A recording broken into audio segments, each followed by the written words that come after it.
So Rob, I will turn the meeting over to you. All right, great. Thanks, John. So the goal when we think about this is to make, while it says better Signal Mountain schools, it's really about Hensley County. My belief to my core, and this may be the only time I share my opinion, is by making Signal Mountain schools better, we will make, and it will be a stimulus for Hamilton County to act and hopefully address some of their issues and problems. So big picture, that's what we're trying to do. A lot of information that we're going to cover. Hopefully it's fairly digestible. Probably the most difficult part of the presentation is the agenda we have laid out here. I've got one goal, 2 analogies, and 3 process points. So the goal is to get through all this in 3.5 hours without putting you to sleep. So the second part's going to be the hard part. The 2 analogies is an elephant and a puzzle.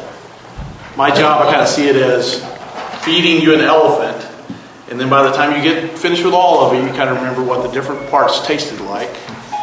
And hopefully a couple days from now, you'll go back and, okay, I remember that point. So the puzzle part is we're going to go through all this, and the way we're going to attack it kind of gets to the process. But big picture, really want to make sure you understand the big picture. Just like any puzzle, you get a 1,000-piece puzzle, it's always when you get to the clouds and the background that it's the hard part. So there's going to be some of that, and we're going to at least identify those, and hopefully you'll have at least enough of a sense to go, okay, that's something we really need to dive into. And then as far as the process points, 3 different things. One is, for each section, the way I plan on attacking it is I'll go 2/3 of the time me presenting, 1/3 of the time questions for the committee, if that sounds fair. And then we'll cut it off. And so just to make sure we get through all this, for each section we'll go 2/3, 1/3. Does that sound fair? Everybody okay with that? Okay. And then because of that, we've got a lot. We're going to just cut it off, so we'll have time over here. I was in the military. I was in the Air Force. You got to be on time, on target. So we'll make sure that we're hopefully get through this on time to hopefully achieve our target. The only exception is on the executive summary in the background. I'll go through that somewhat high level and probably won't take any questions, but just let that sit with you, and then you can come back to questions maybe at the end. Everybody ready? Sure? Okay. All right, so when this group got together and when first started thinking about forming a group, first of all, the idea came up a couple of years ago, and finally decided to pull the group together, but we wanted different perspectives. We didn't want to put people that would go along. We wanted critical thinkers, some people that hopefully understood some of the issues. So you had Tom McCullough, who's former Signal Mountain Middle High School principal, also head of 2 different school districts, and then Amy Wakim, and you also had parents. Amy Wakim, who I'm going to guess how much, this is probably conservative, but she's probably spent 200 hours, 250 hours putting this stuff together and figuring it out. And there's probably now 3 people in the world that understand BEP instead of 2, and Amy's one of them. Also have Bill Leonard, who is a former Signal Mountain mayor and current Walden resident. Don Close, who's a huge volunteer up here on Signal Mountain, for whom the park right next door is named. Casey Rigby, who's right there in the back. Bill Kennedy, who's next door, coaching basketball games, but he also a parent of Signal Mountain students and also a parent of a special needs child, and then myself. Our goal and our focus was not to answer every question. It was more to figure out, are there any roadblock issues that we see that makes it untenable for us to study further. And so we didn't intend to answer every question. It was more, is there enough to hopefully form a committee and so recommend forming a committee. So we really focused in 3 different areas. One is the statutory and regulatory viability, the financial viability, and then impacting student outcomes.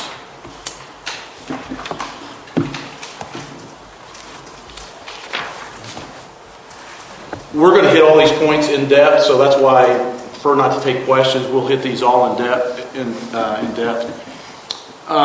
So since 2007, right before the school opened, the community has donated, and I think this number is a conservative number, $20 million to cover basic items. These are not items that are above and beyond what you see in normal school systems. These are basics, and everything from $10 million contributed school construction, help with startup funds, covering essential academic programs with MEF and various booster programs. And the reason the schools do well is because of the community. It is the community. It's not Hamilton County, it is the community. We do well academically compared to Hamilton County, but we lag behind other Tennessee schools, public schools. I have no doubt that we can do much better ensuring stable funding for basic programs and essential programs, and then also to improve academic outcomes of all of our students. And that's really the focus, is academic outcomes, making sure that students are achieving the most that they can achieve, and they have all the resources that they need to achieve those.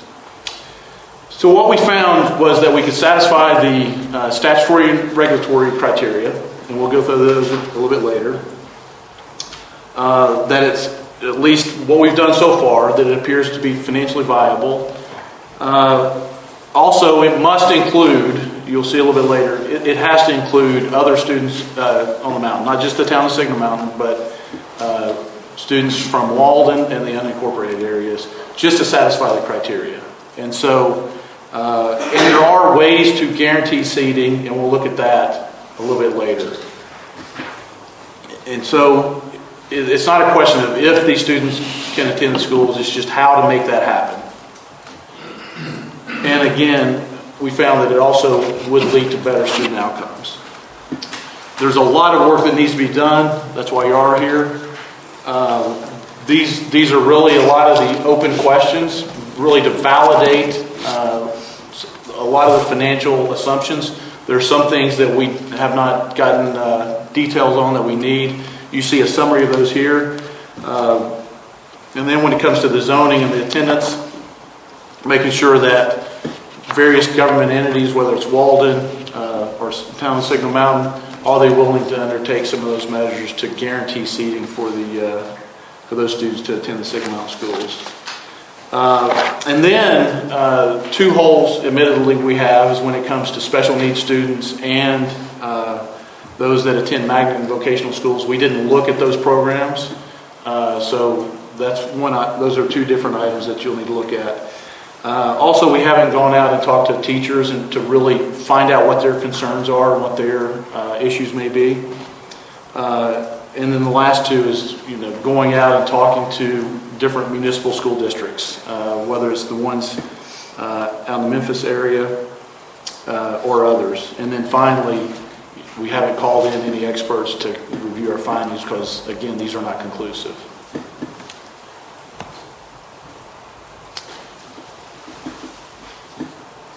A Signal Mountain School District will change the lives of the students for generations. And I think we all appreciate, most of you are educators, appreciate just how it can change lives. And public education is really at a fork in the road. And no matter whether we take the active decision to form a Signal Mountain School District or make the passive decision to maintain the status quo, we are going to impact children's lives for generations. So don't think that by maintaining the status quo that it will not have an impact. There will be an impact no matter which way we choose.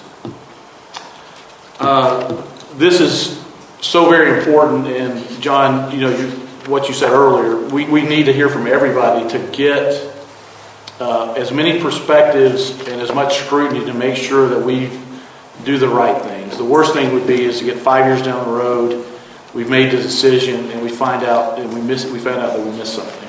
And that's not where anybody wants to be. So certainly need as much of your focus and energy and intellect into this as possible. So thank you all for undertaking this.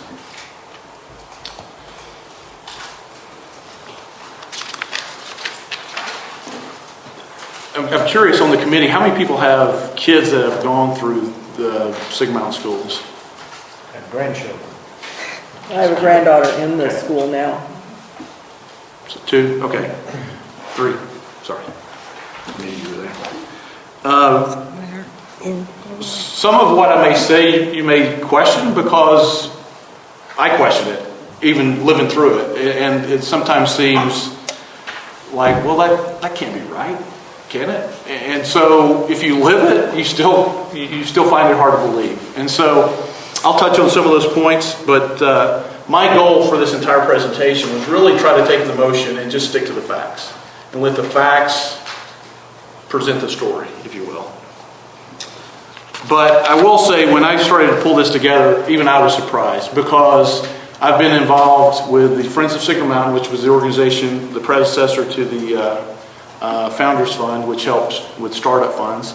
Then I was on the board of the Founders Fund, and I was very close to the numbers as part of the needs subcommittee, as we called ourselves. And there was a group of about 30 that looked at everything from academic needs to various extracurricular needs, whether it was the theater, whether it was the band, whether it was sports. So we looked through the whole menu of items. And even as close as I've been, and currently I'm president of Sports Boosters at the middle high school, I'm still surprised by what I found. When you really take 10 years of community support and you put it all together. So what we found when we opened 10 years ago, the community chipped in. The school was roughly $46 million. The community between the town of Sigma Mountain and Walden contributed $10 million. And then the startup funds, Hensley County contributed roughly $1.3 million. And again, the community, roughly 1.1. This is a conservative number. I think it was much bigger than that, but we'll go with 1.1 for now. And you're probably thinking startup funds, you're probably covering nice to have things. Well, no. Science lab equipment, basics. These are basic items that, art supplies, band supplies. But this is the story, is the community covers basics. Stadium lights, stadium bleachers, again, track, basics. Since then, the community's donated at least $8 million, and I just looked at MEF, Sports Boosters, and Band Boosters. There's a lot of other fees that are covered various ways. This just looks at those 3 organizations, and it's roughly $8 million. And again, basic items: full-time teachers.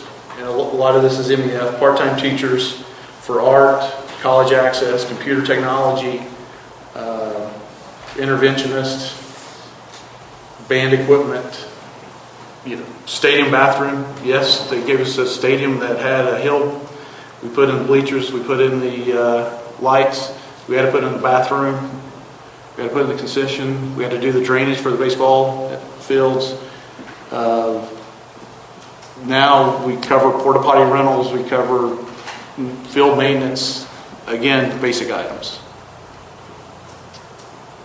This is from the MEF brochure, and this isn't just at the middle high school. I think it's more acute at the middle high school, but these programs are covering programs, or the funds are covering programs at the elementary schools and the middle high school.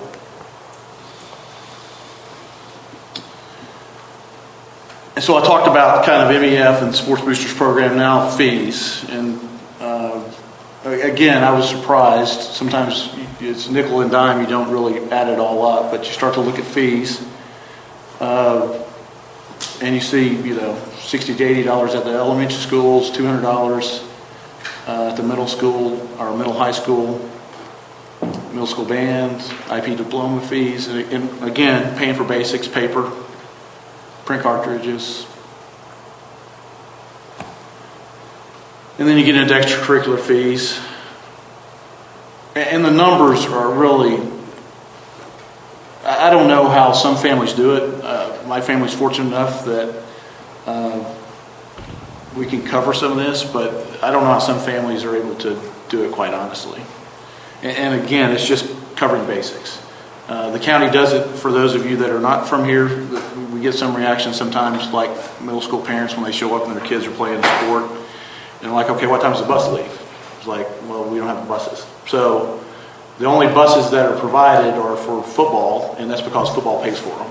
And for the band, again, because band pays for them. So again, these are basics. And in the meantime, basketball games, I've got kids, my own, driving for an hour and a half through the mountains, fog, rain, 16, 17 years old.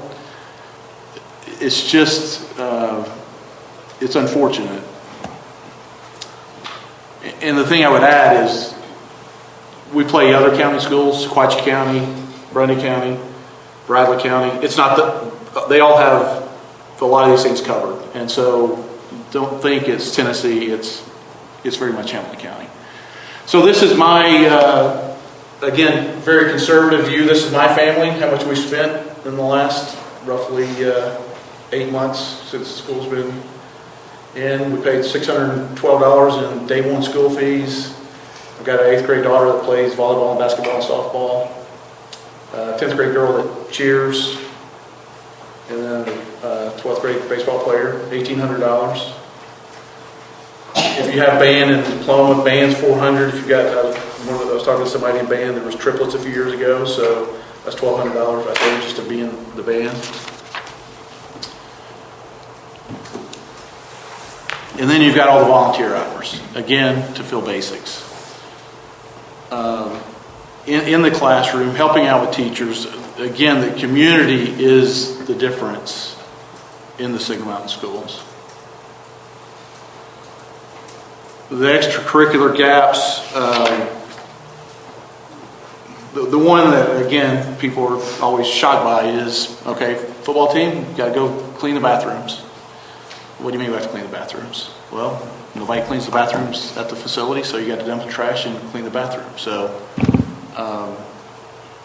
and then fortunately we have the most educated, I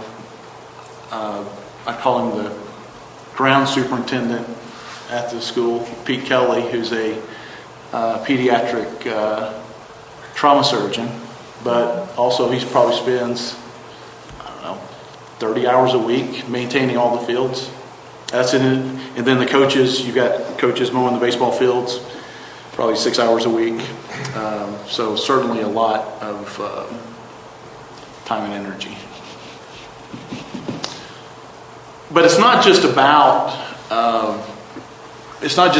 these items. It's really getting back to student outcomes.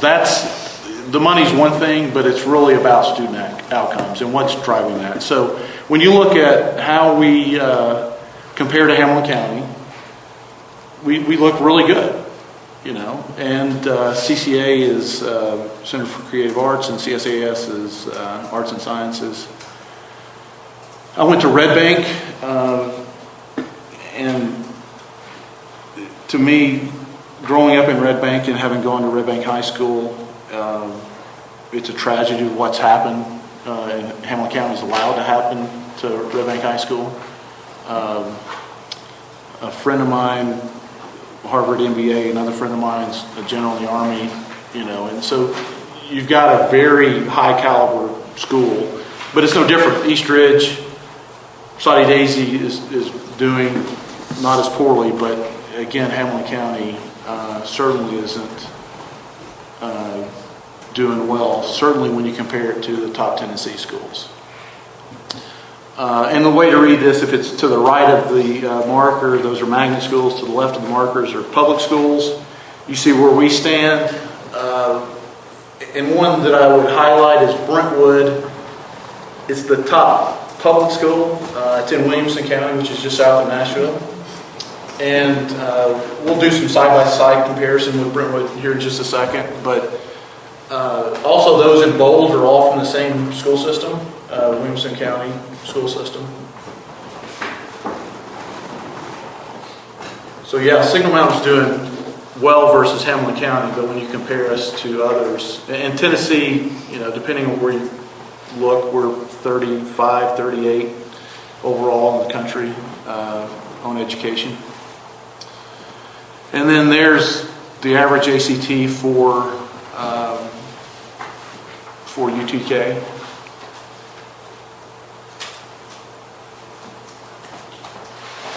And the UTK average, I think, is 24, 24 and 30, I think, is the 25th percentile and the 75th percentile. So we're just above that 25th percentile for the UTK average student.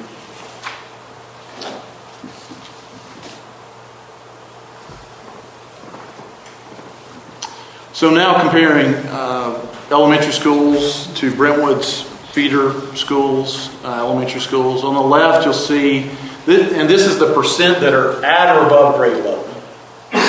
And on the left, you've got the elementary schools. These are based on the Tennessee testing, the TCAP testing.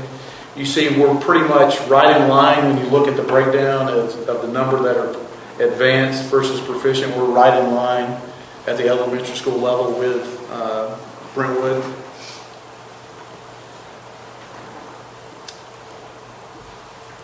So roughly 90%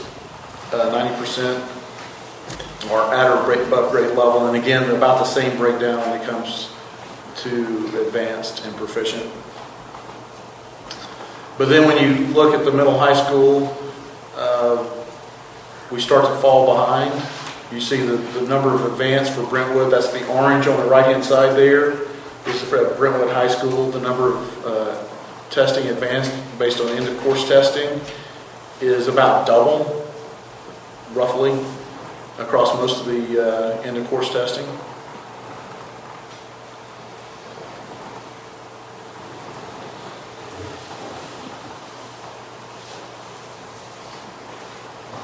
And then you look at the percent that are below grade level, and at the elementary school level, we're pretty much right in line. Language is lagging behind a little bit. But then you look right-hand side, and this is all from the Tennessee State report card, so you can pull it up. And I didn't know, but everything's sourced, and so you can, if you don't believe the numbers, you can hopefully track them down yourself. But you see Brentwood on the right-hand side, we're about double the percent that are below grade level as defined by end-of-course testing.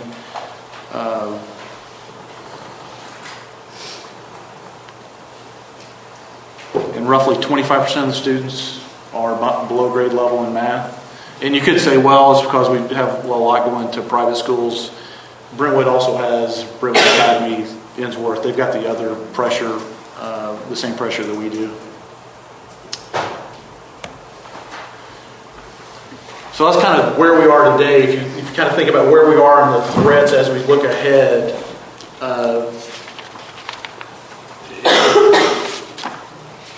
we're not in a situation where we will just be maintaining the status quo, because there's some very real threats. This is more looking in the rearview mirror, but 4 principals in 8 years at the middle high school. Certainly lack of consistent leadership, but again, that's an HCD related issue. But MEF, we looked at the MEF programs. Their giving is down 20% just in the last 3 years. So that is directly going to impact some programs if that continues.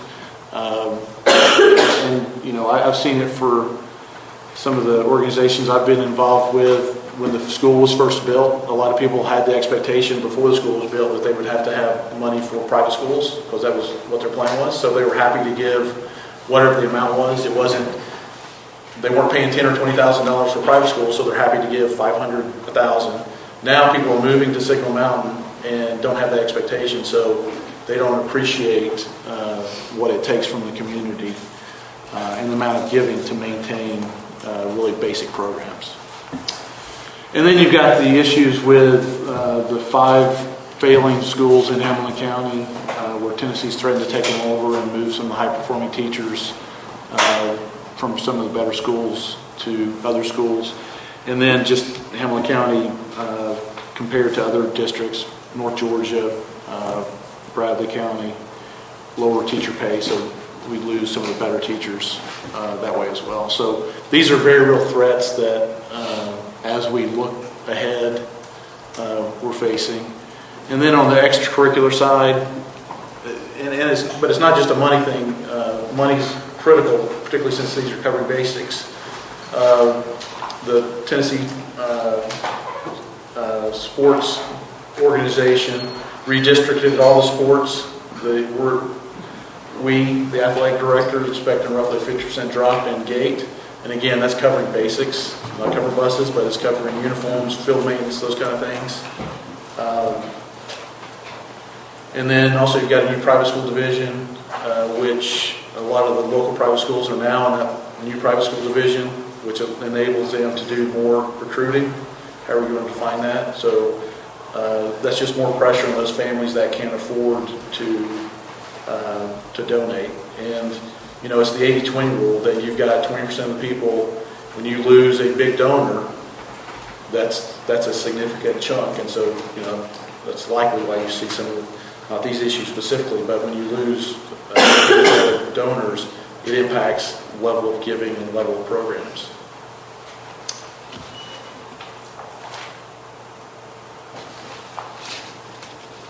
How we doing? Good so far? Everybody still awake? Okay, good. So, the elephant. Here's how we're going to attack going through and looking at and tasting different parts of the elephant, if you will. We're going to start on the statutory, and we're going to go around and hit each of these issues. And so this is kind of the game plan that we'll go through and hit on these. And the other thing we're going to do is that I'm going to summarize the points in the PowerPoint, and then we're going to dive into the Bartlett study and take your questions at the same time. So to the extent that you have questions, please chime in. But really, the Bartlett study, and I haven't talked about this, but hopefully you were able to glean from reading it, that there were 6 different districts out in the Memphis area that went through a similar process.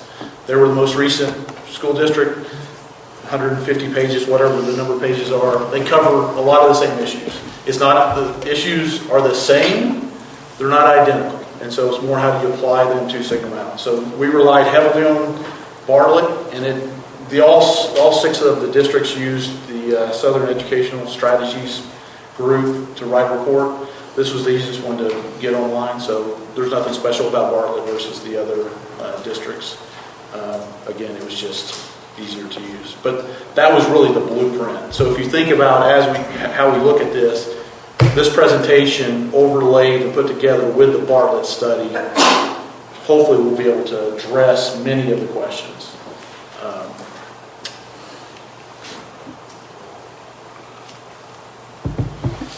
So speaking of the Bartlett point, let me go ahead and hit just high level what the Bartlett study was going to do, and hopefully I can figure out how to work both these mouses. But quickly hitting the executive summary.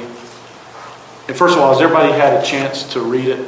Hopefully you've gotten had a chance to go through it. Hopefully it didn't put you to sleep too quickly. But you know, what they looked at, I think it's important to realize what they looked at. Again, legal and regulatory, just as we did. Essential academic programs and what the operational requirements were. We followed, again, this blueprint. And then the fiscal elements. Amy will get into the details a little bit later. But again, this really helped us understand what's important. What do we need to be looking at? How do these issues apply to Signal Mountain? Sorry.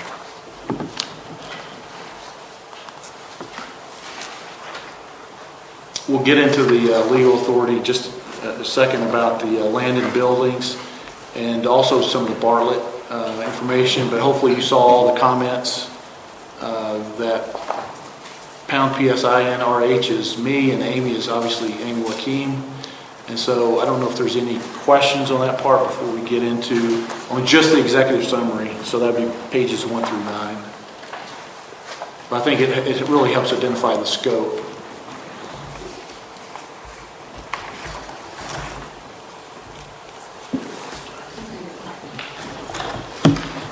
Would it be possible to put this annotated version on the web for others Yeah, to what see? I'll do is everything we're going to cover here today, since you already have a copy, go ahead and feel free to post that. But I'll also send you PDFs of, I'll do two things. One is I'll send PDFs, but then I'll also send the source documents in Excel and Word, as the case may be, so you have all those.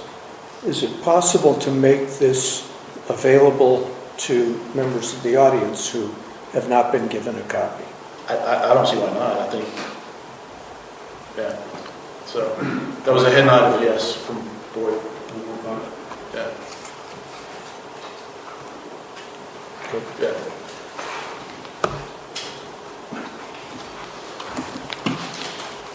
Any questions about the executive summary from the Bartlett study before I move on?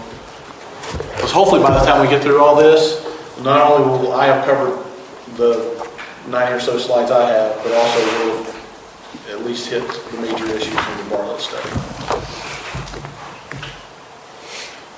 Good? Okay. All right.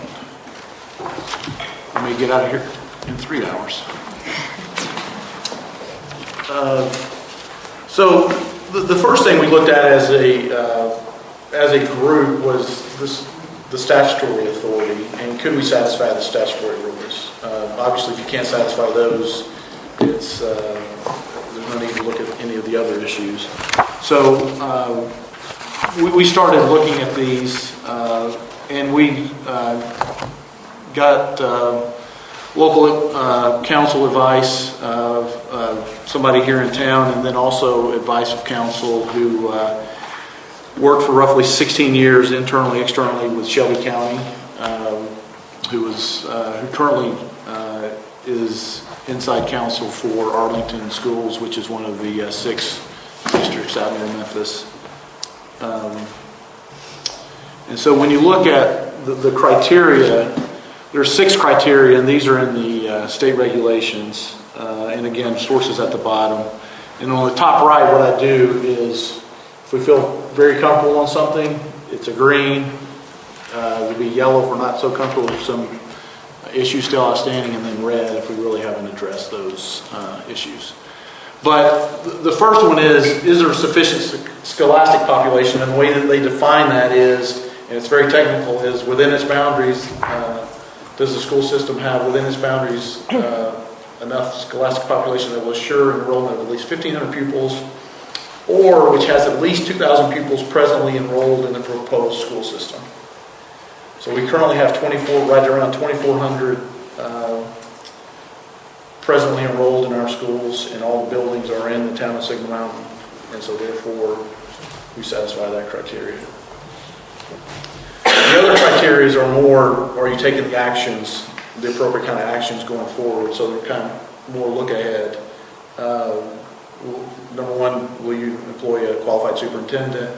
Will you employ teachers that have the appropriate level of training? Will you have the required level of school facilities? And then will the town contribute 15 cents per $100 of assessed value toward the schools? It doesn't have to come through a tax. They can contribute if they are able to get it other ways. And for the 6 districts in Memphis, they did it through sales tax. But also, there's a lot of, and we'll get into synergies a little bit later, so there's perhaps synergies that could be realized as well. So, Rob, what is the dollar value of 15 cents per 100 assessment? right at $385,000. Yes, for the total for Signal Mountain. 385? Right. Thank you. And then the last thing is essentially demonstrating to the State Board of Education that you've satisfied all the criteria. You've had a referendum, and that also the population said yes, they'll provide that level of support.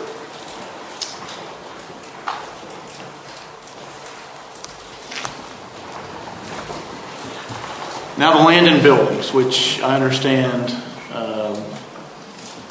this committee's not looking at, but I want to make sure you understand the context, because I think it's very important that you understand the arguments in the Bartlett study, but also kind of where we are, and we'll cover this in just a second. But there's really 4 arguments. Number one is that school land and buildings don't belong to any one governmental entity. They are effectively, they belong to the people, and so they're held in public trust, and again, not to any one entity.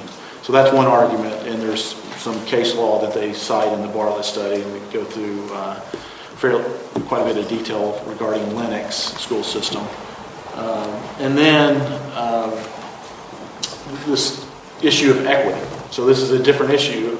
So effectively, the equity argument goes along the lines that Signal Mountain residents have been, as long as we've been part of Hamilton County, have been and are currently Hamilton County taxpayers. So therefore, the taxes that we paid to Hamilton County were actually used to help to purchase the land and build our schools. And we're going to continue to be a Hamilton County taxpayer in the future, and we'll get into the details how that works. But and additionally, you saw all the funds that we've contributed to actually build the school, contributed to the school, everything from the Thrasher Gym. There's a lot of things I didn't include, but there's a lot that, that from an equity perspective support this argument.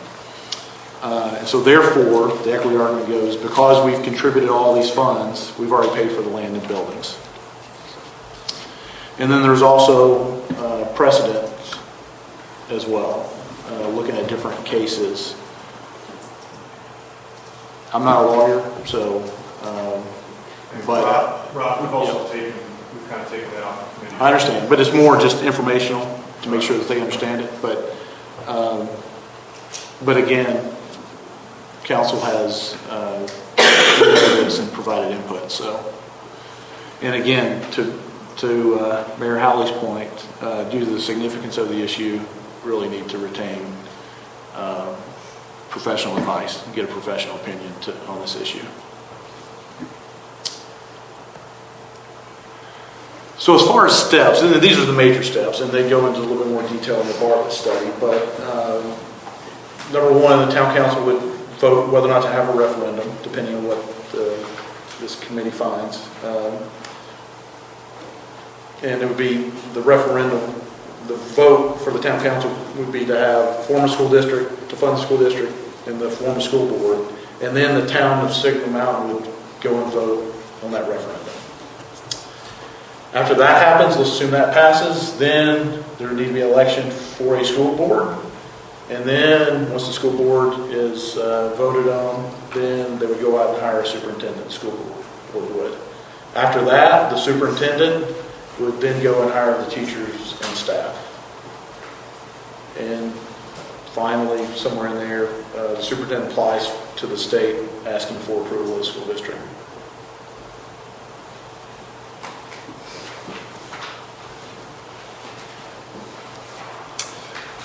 So we think we can satisfy all the statutory and regulatory criteria. Whether or not, obviously whether or not we pay for the buildings and land is a key question. And as far as the timing, put 15 months here. The districts in Memphis did it roughly 13 months. They had the referendum in July of 2013 and then opened the school doors the following August in 2014.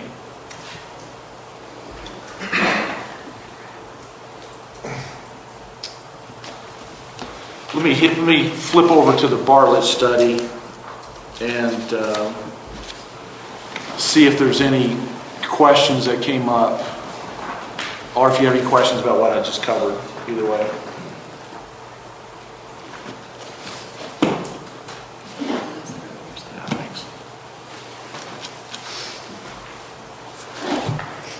So a lot of what I just talked about starts on page 21 and then goes to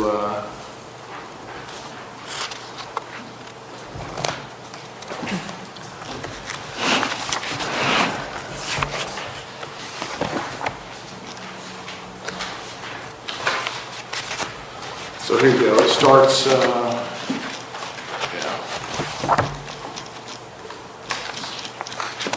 So it gets into the 6 criteria. There's this part here that no longer applies, that I identified in red, but effectively they changed the state law to make it, this was too restrictive, and I have in the note exactly what the state law changed and all that, but that no longer applies.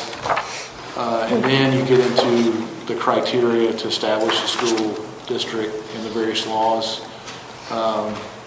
One of the questions is, does the town of Signal Mountain have the power in its charter? And yes, indeed. I think it's paragraph 24 of the town charter. They have the authority.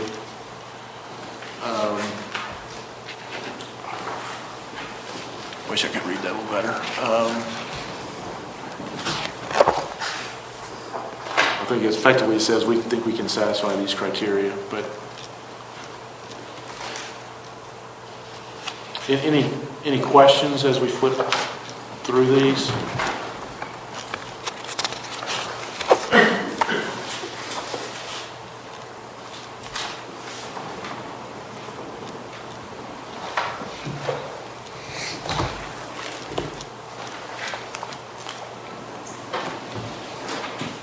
Anything in 21 to 58, there's a lot in there, everything from the statutory rules to the land and buildings issue.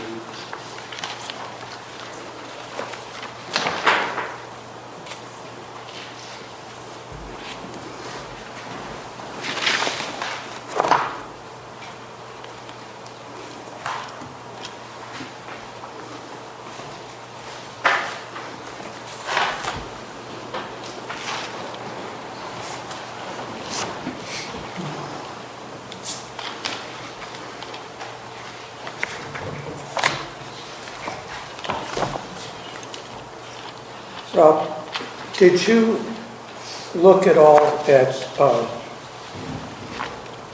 projected demographics, at what likely growth or shrinkage of enrollment would look like over the next, say, 10 years? No, we looked at historical numbers and roughly, and this is going from memory, so it may not be exactly right, but roughly since 2000, I think it's 2005, the town of Signal Mountains had, excluding the annexation, the parts that were annexed, had roughly a 5 to 7% growth, and that's the town of Signal Mountain. And then for the 3.7, 3.77 area, it had about the same level of growth. So that would include most of the parts up here on the mountain. Is it possible to look at undeveloped land and consider the possibility of, especially if the moratorium is lifted and there is more housing development, how would that play out in terms of I think that's school capacity? I think that's a good thing. We didn't look at that, but I think that certainly needs to be done to make sure that you understand school capacity and you understand what kind of infrastructure. So that's a task for our Right. committee, but not something that's in your report? Yeah, Okay. we did not look at that. Thank you. Could you explain where we are as far as the phase in the high school? There's 3 phases for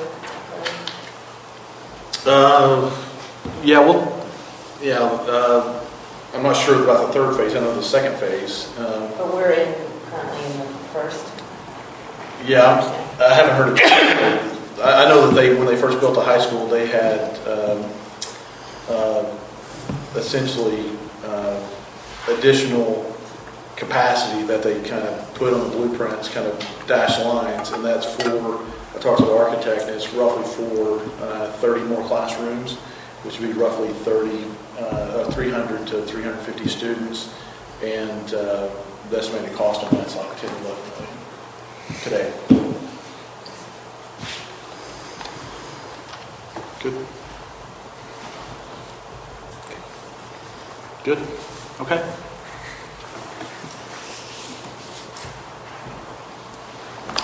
So when you look at the zones, and Amy, feel free to chime in if I say something incorrect, but this is the current zone. This is off the ACD website, and then we also charted out the different areas. But there's several different areas. Obviously, you have the town of Signal Mountain, the town of Walden, and the unincorporated areas.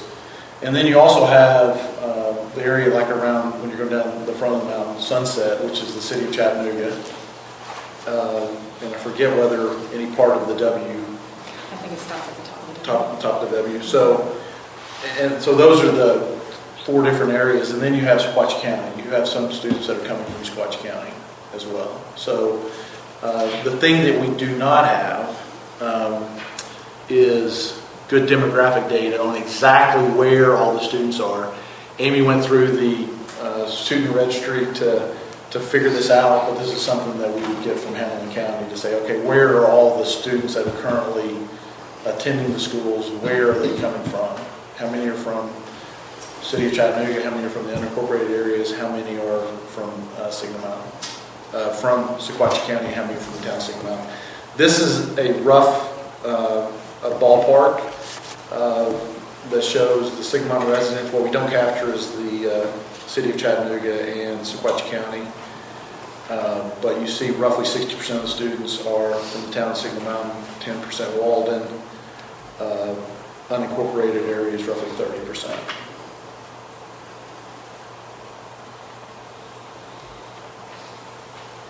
So that's one of the questions we've got at the bottom is, how many are exactly in this?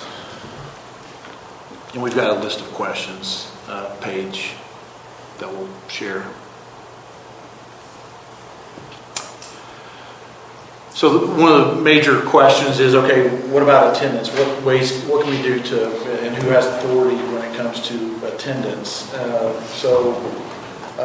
When it comes to the school district, the town appropriates the funds.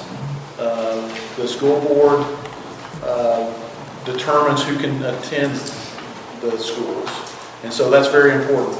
So the school board of the Signal Mountain School District has full authority on who can attend the schools.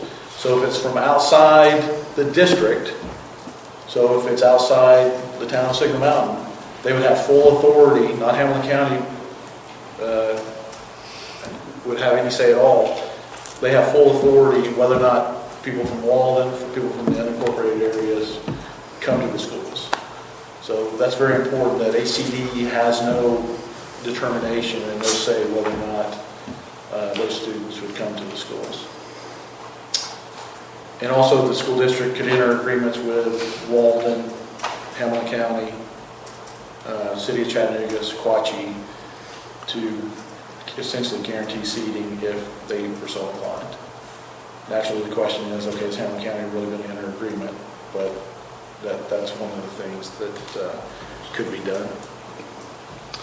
So when you look at guaranteed seating, this is an example from Lakeland. These are 2 of the 6 districts that set up their own municipal school districts. So this was the language that they put in place between Lakeland and Arlington. And yes, it does say guaranteed seating, but I think that's one of the things. This is more how to do it.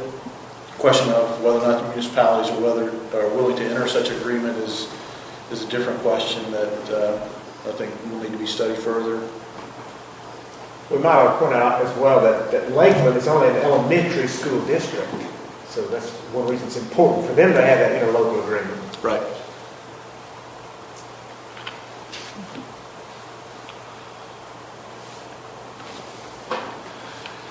Here are some of the ways to guarantee attendance.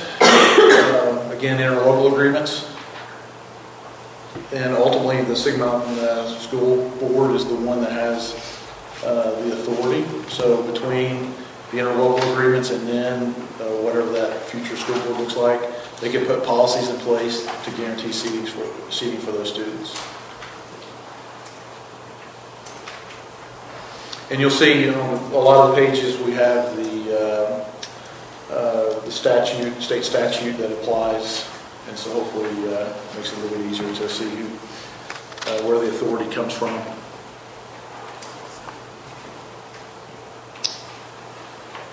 One of the questions that some people have come up with is, okay, well, we may be in, say, unincorporated areas, and so if we can't vote for the school board, we don't have representation. I think there's ways you can work around that you could probably get a lot more representation than what we currently have. So currently we have roughly 1 school board member for ballpark, 5,800 students, and then Hamilton County has 40,000 students.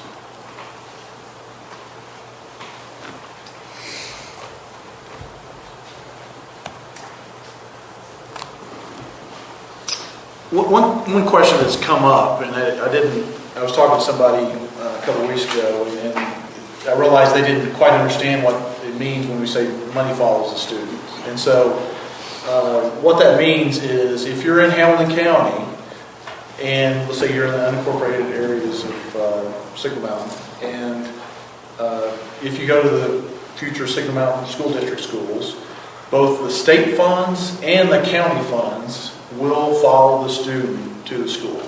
So the way it will work in the future is we will continue, the town of Signal Mountain residents will continue to pay Hamilton County taxes to the Hamilton County trustee. Then the Hamilton County trustee will allocate funds back out to our school district based on some numbers that Amy will get into in just a second. But so everything still goes into Hamilton County Central and then gets allocated out. And that money will follow both the state funds and the county funds will follow the students to the schools. So the only ones that don't is Sequatchie County. The county funds do not flow, only the state funds flow. So therefore, we'll look here in just a second at fees to make up some differences, kind of a fair share approach, but you'll see how that works. But is there, yeah.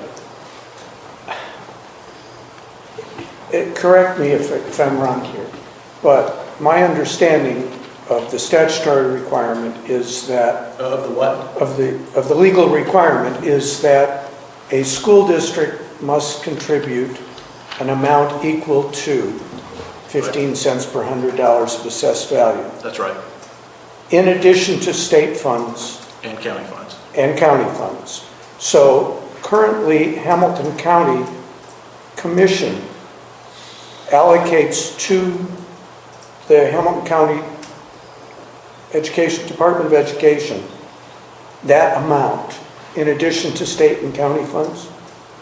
Or are the county funds that 15 cents? I think that's a municipal. Yeah, I think that's only a municipal requirement. That's not a county That's a requirement. municipal. That's a municipal All requirement. right. So in addition to what Signal Mountain School District would get from the county and from the state, We'd have to. as a municipal district, it would be required to contribute $385,000 of value, not necessarily of additional taxes, That's but right. of value. That's exactly right. How would that be affected by a guarantee to residents outside of Signal Mountain of Yeah. a seat in the schools Yeah. if they were not part of the taxing municipality? That's a great segue. So here we talk about ways you do that. And actually, the state law addresses this issue, that if you're outside the municipal district, how much can you charge? And so effectively, it's a fair share equivalent. So to the extent, the way it would work is you take the $385,000 divided by the number of students from Signal Mountain, and that's roughly $260 is the allocation. And so we could charge up to $260 for students that came out from outside the town of Signal Mountain. So it's like a tuition, Yeah, in exactly. fact. But it's kind of in line with what we're paying today, so, which we excluded those from our budget, but you're exactly right, it's like a tuition, but it's a fair share equivalent, and then it's a similar fair share for the county portion for the Sequatchie County students. But theoretically, that amount could be paid by not the individual parents of the student, but say by the Walton Yeah, Town Council. and ultimately it's up to the school district whether or not they want to charge. And so just because the town has that contribution requirement, it's up to the school board whether or not they charge a fee for those students. Okay. But yeah, you're exactly right. But in determining that, it would be really important to know how many students currently in our schools are not from the town of Signal Mountain. So what percentage of our students are not from the town? Roughly 40%. It was on one of the slides. Was it up there? Slide 10% 37. from Walden and 30 from unincorporated. Right. Yeah. That's right. But getting into the statute below, it's very prescriptive on how you, the maximum you could charge for that fee. So you couldn't, stick it to Walden simply because, we felt like, their students could afford it or whatever. It's very prescriptive about how much you can charge. Currently, Hamilton County charges tuition for students outside of Hamilton County, Sequatchie, Right, Marion Sequatchie County, and so forth. Exactly. When you say what we're paying right now, you're referring mostly to the middle high school? We're paying You're about correct. 200. Yes. Right. That's I right. think it's actually 240 if you are band and you have to take band 6th grade year. Question? What was the question? Oh, I was saying, when he said the $250 is basically what we're paying right now, I was saying, we're referring mostly to the middle and high school. Because that's the big shock when you get to the middle high school, is the overwhelming school fees before you can get your schedule. Are you talking about, he said that was a comparable to $250 tuition to everyone outside. Are you talking about the, first day of school when you show up and they say, hey, you got to pay us? Right. And her point was, that's the fee at the middle high school, not at the elementary schools. Yep.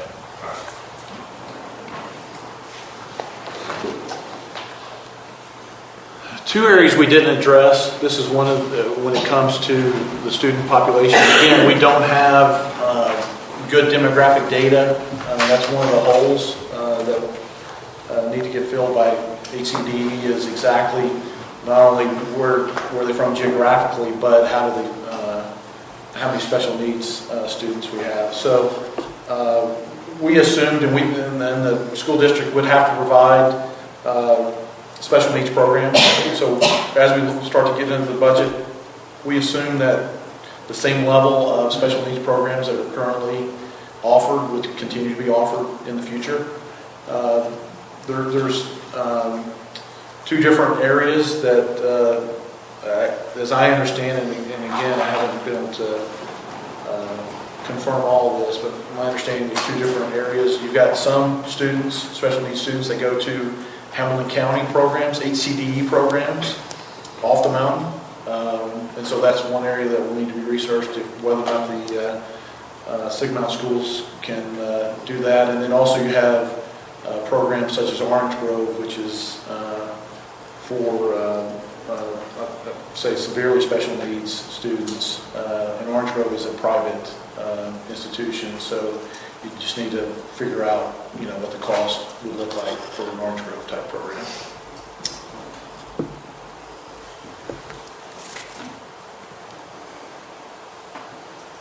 Again, here are the outstanding questions. What does this look like? What kind of arrangements can be made? And then what's the cost?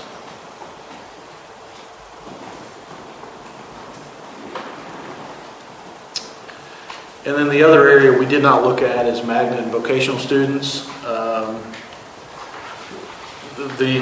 We would be an out-of-district, effectively out-of-district population, and again, this just pertains to the Sigma Mountain residents. However, one thing I would note, and this is for the lawyers to figure out, but just if there are any local agreements, let's say if Walden were to establish one in Sigma Mountain, I think you just want to be careful to make sure you don't impair any of the programs, or at least be aware of what you're doing as far as handcuffing yourself to any access to any other ACD programs, such as magnet schools.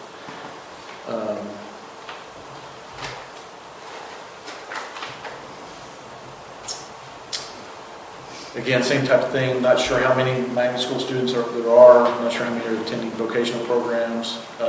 Not sure whether some of these could be programs could be handled by the Sigma Mountain schools.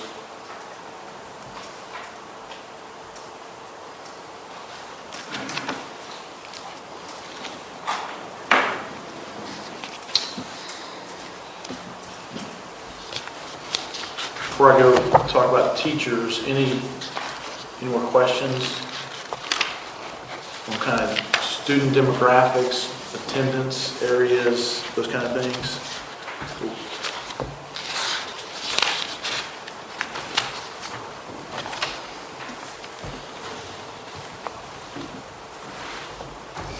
Do you have any sense of how many Signal Mountain students attend private schools the GPSs, you know, the rough- private affiliated church schools that are not in the school system now, who might come back if we were... I got some numbers that show roughly 12 to 15%.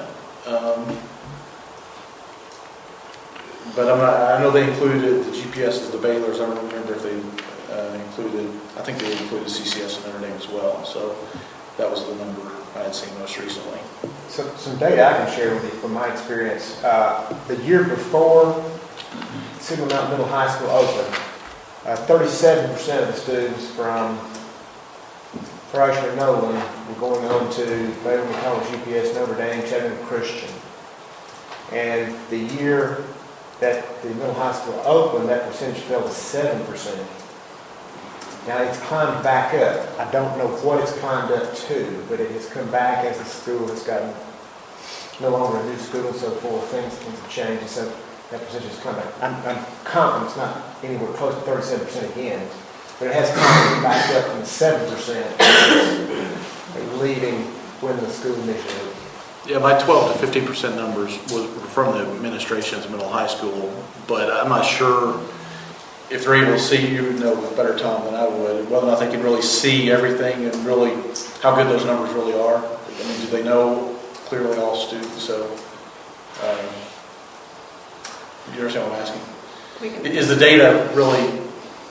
We can use census data too. I mean, we can backtrack. We have census data of our 5 to 18-year-old population, and we can subtract out how many students are at our school, and we have that available and can get that to you after at a later time. That would give you an idea of everyone, homeschoolers, and the private school population as well. All right. One more question. Suppose the pendulum swung the other direction as far as the school population. We sank under 2,000. Did you happen to look at what the consequences of that may be? No, it didn't. I know there's currently smaller school districts than 2,000, but we didn't look at that. The question, Tom, was whether or not we looked at if we went from 2,400 to less than 2,000, what happens then? I think this is just a starting requirement, but I'm not sure of that. So I think that's a good question. Yeah, of the 7 school districts in the Memphis area that created their own, only one has less than 2,000. They range from 8,400 at Bartlett, 7,900 at Collierville, 4,900 Arlington, 4,400 in Germantown.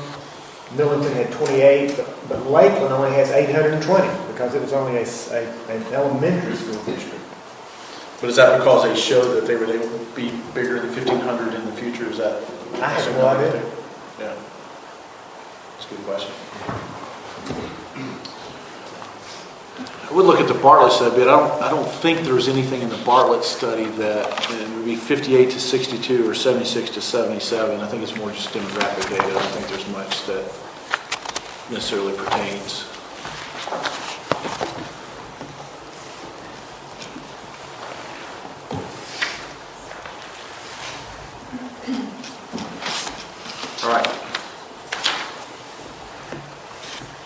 All right, teachers.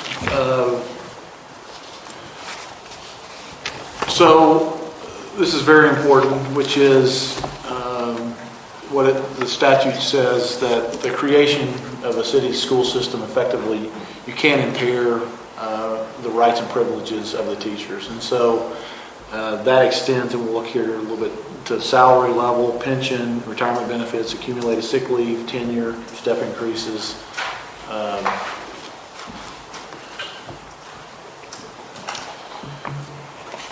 So when you look at whether you're tenured teachers or non-tenured teachers, I think it's my understanding, just because it would be a new school system, everybody would have to reapply.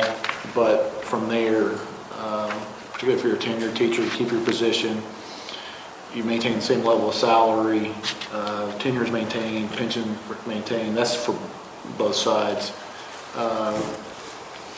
Really, I think the only difference is, for a non-tenured teacher, whether or not you're retained. My understanding is just for the 6 districts that pretty much every teacher that wanted to keep their position was able to.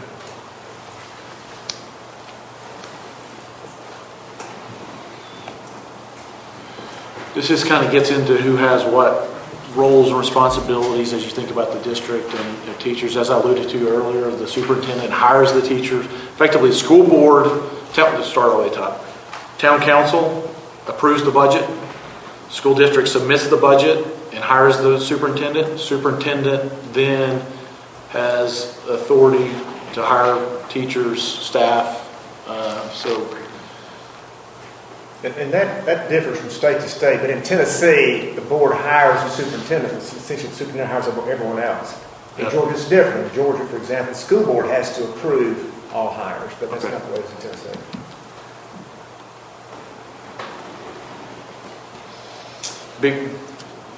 Big question is, there's a lot of big questions probably. It's really just going, and I think, meeting with the teachers to find out what their issues and concerns are.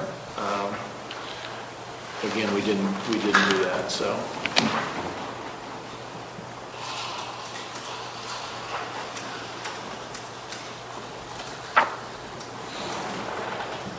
Tom, feel free to chime in here, but,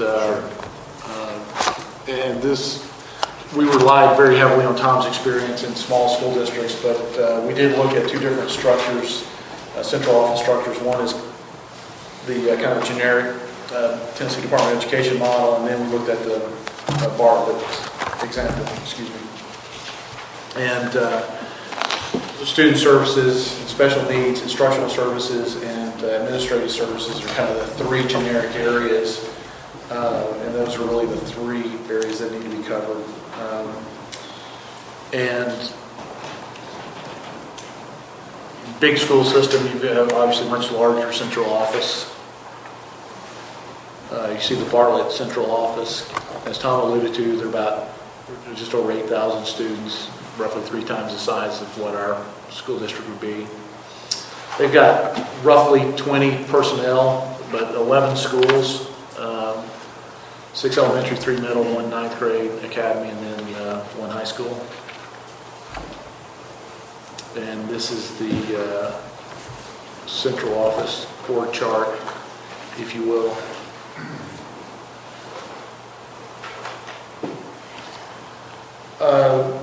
Tom, you can probably do a better job than I can, but just describing, effectively, you've got a central office staff person, then, because we don't have many schools, you're relying on kind of the department heads and kind of the leaders in each of the functional areas.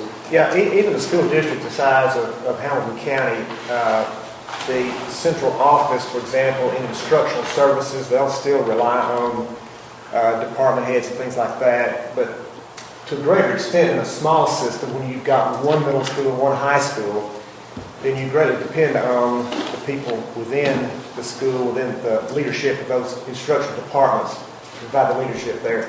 And the same with special education, and to some extent the same as in administrative services. You've got so many buses that service Signal Mountain schools. There's no need to have a transportation supervisor just simply for Signal Mountain schools. The Director of Administrative Services can handle a variety of administrative functions that maybe one person holds for a school, a system the size of Hamilton County.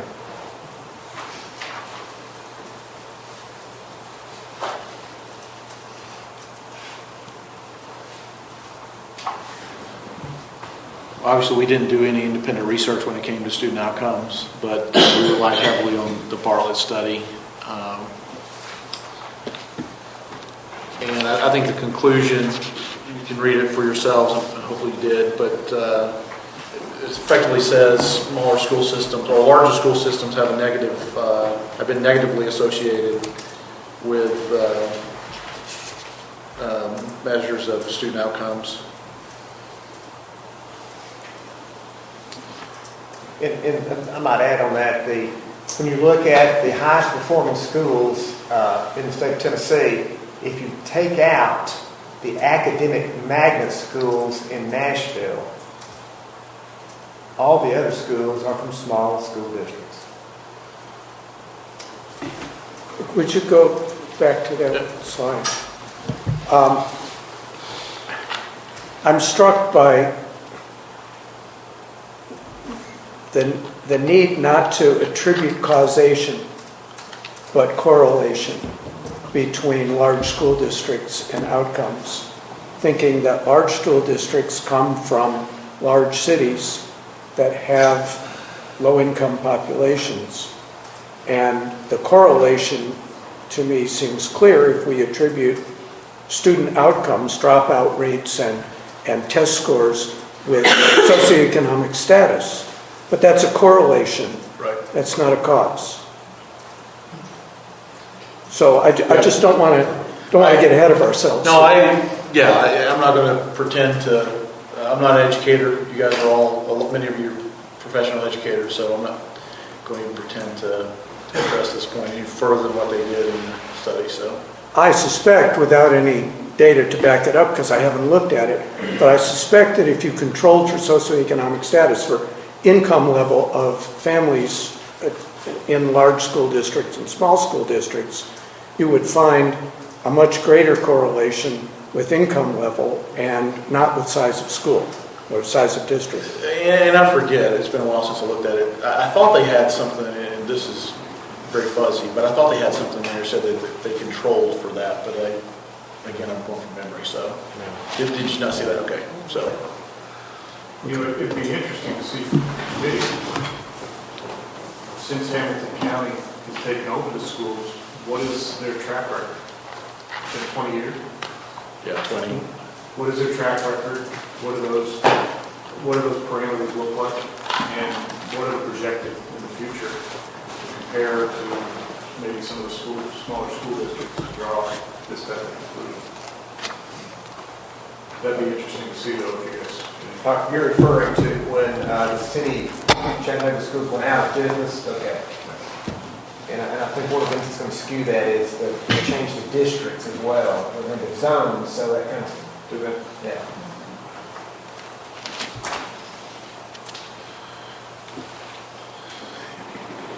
Here's just examples of local control. I think, to me, and everybody, this is a truism, I don't think I need to say it, but I'll mention it, is obviously the teacher is what matters more than anything else in the classroom. And so the ability to control who's teaching in the classroom. And Tom, you had some great anecdotes about just your experience as far as the level of control that the principal has in HCD. And also speaking to other Freshman principals, lower principals, the principals at Sigma Mountain Schools currently have, on average, about 90% of say-so of who the teachers are. In a school system that with multiple schools, you've always got a situation where if you might need a math teacher and enrollment was low at one of the schools, so they had to lose a math teacher, then you're going to have that math teacher as opposed to one that maybe you would have chosen, or an art teacher, or anything of that nature. When the system has excess teachers in a certain area that you need a teacher in, then more likely you're going to get one of those teachers in excess as opposed to a pool of applicants.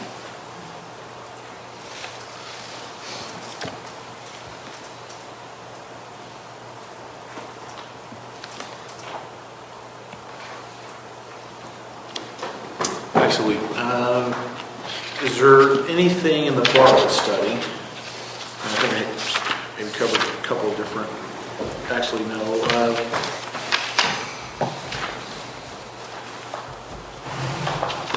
Anything in the Bartlett study that we need to address with this? Maybe pages 78 to 86, and then 142 to 146, and 169 to 175. I think 78 to 86.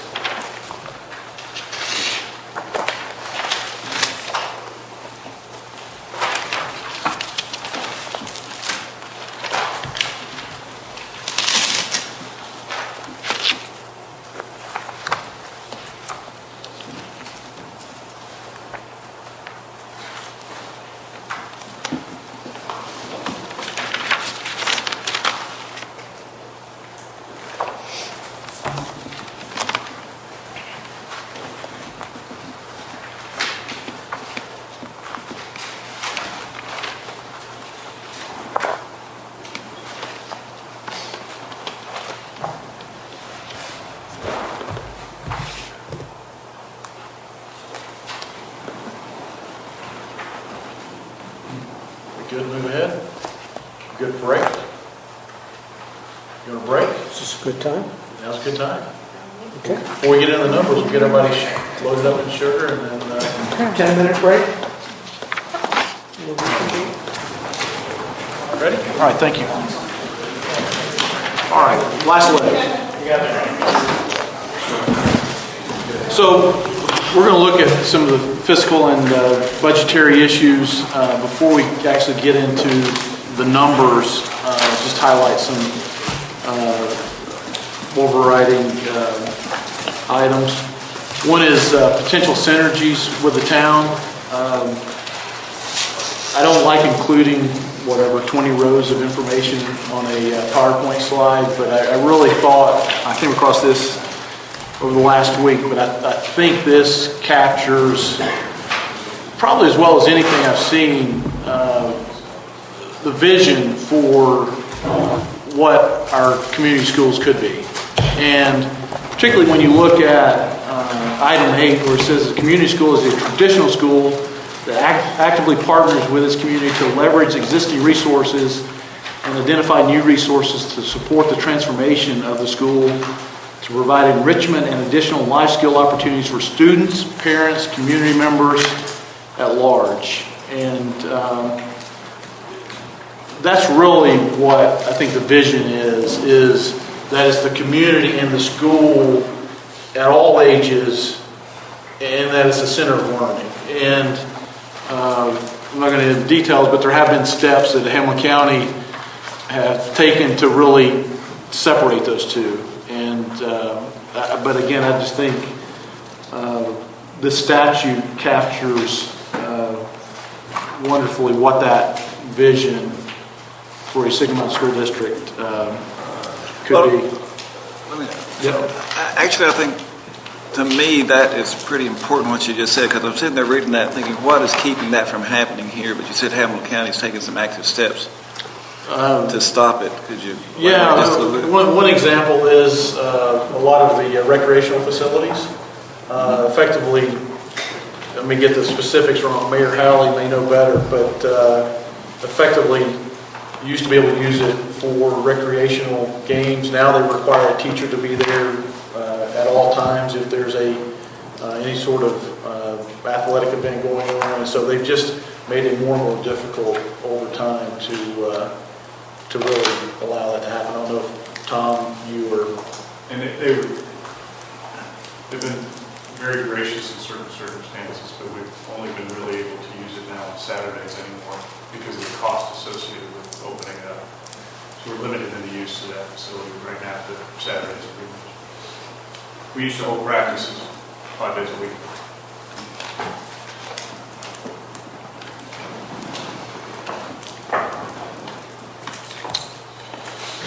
Some potential synergies, and again, this is for the formal committee to delve into, because we really didn't look at these, but these are just examples of potential synergies in ways that, if you think about that $385,000, the SRO position is the police officer in the school. Then, we mentioned recreational facilities, community learning facilities, whether it's the library, whether it's others. Then you've got some of the employee benefits and costs and those type of things. So I think there's opportunities to look at synergies and see between the town and the school district, what kind of synergies could we realize.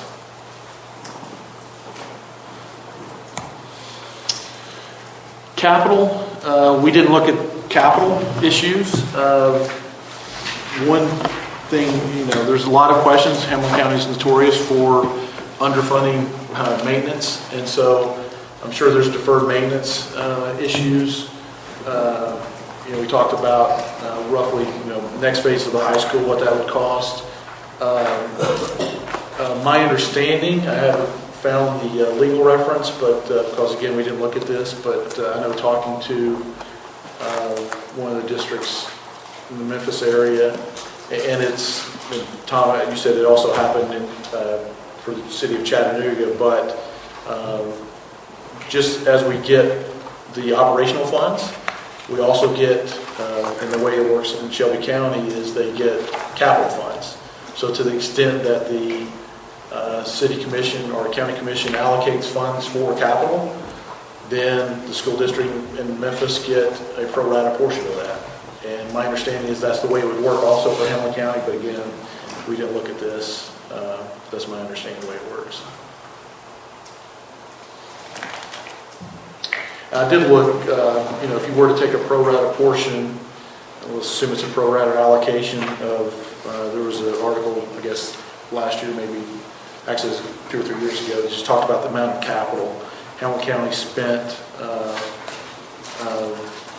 I forget the number, but our roughly 5.5% allocation would be somewhere in the $900,000 a year allocation for capital. But again, that's something to delve into and see, is that real or is it not? All right, the numbers.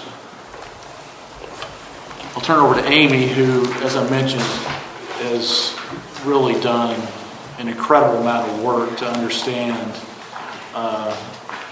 some things that are incredibly tedious, some things that are incredibly complicated, and but I think you'll really appreciate the amount of work, not just the amount, but the quality of the work. But I will say there are still questions that we recognize that we still need to address.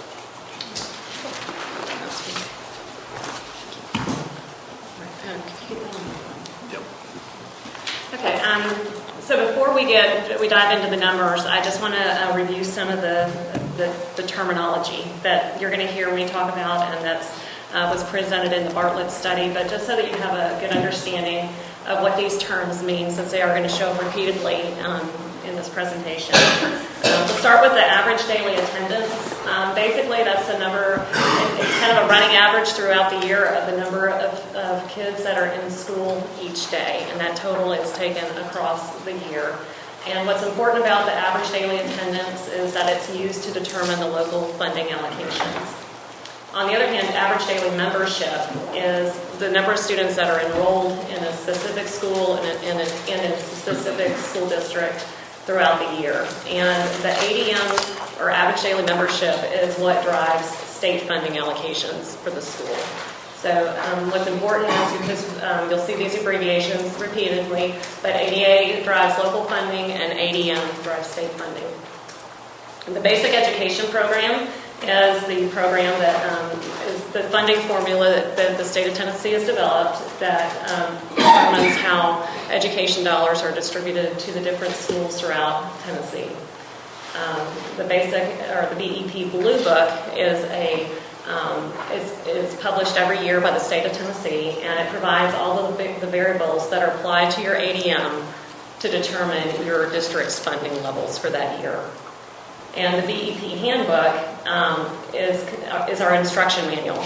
That's what tells us, it describes how the BEP is calculated. It explains how the BEP is divided into 3 distinct areas of instructional, classroom, and non-classroom components. And Tennessee has different ways to, has different allocations for each of those 3 components. Okay, so the way that to build a budget for a proposed Signal Mountain School District, we started with, since we've been researching the Bartlett example, we pulled up a more recent Bartlett budget that was available online. So we used the 15-16 Bartlett budget, and we replicated that budget in Excel format so that we could use that as our guideline and blueprint to create a Signal Mountain School District budget. The data that we entered for Signal Mountain was found in the Chattanooga 2.0 presentation, as well as the Hamilton County's fiscal year 17 budget request. The Chattanooga 2.0 presentation was given by Rick Smith, the previous superintendent, and it provided us with a simplified budget structure that gave distinct expense categories which captured the entire, all the expenditures from the Hamilton County budget, but in a simpler format that was easier for us to work with. So we went back and checked, and most of these expense categories, other than salaries and benefits, did not change much between the fiscal year 15 and fiscal year 17 when we compared it to a more recent budget. So the ADM data, that's our average daily membership that's driving our state funding for both Hamilton County and Signal Mountain, was found from the Tennessee Comptroller of the Treasury website. The ADA data, that's our attendance data that drives our local funding, was from the Tennessee State Report Card on the Tennessee Department of Education website. So what you'll see on the Excel sheet over here, this is a table that kind of summarizes those findings, and you can see that Hamilton County has approximately 43,000 students enrolled. Signal Mountain has 2,430 students enrolled, so our enrollment is about 5.6% of the total county enrollment. From the Tennessee State Report Card, that's where we found our percent ADA levels, and so we were able to calculate the ADA for Hamilton County is about 40,500. Signal Mountain is 2,330, so we are about 5.75% of Hamilton County's total ADA.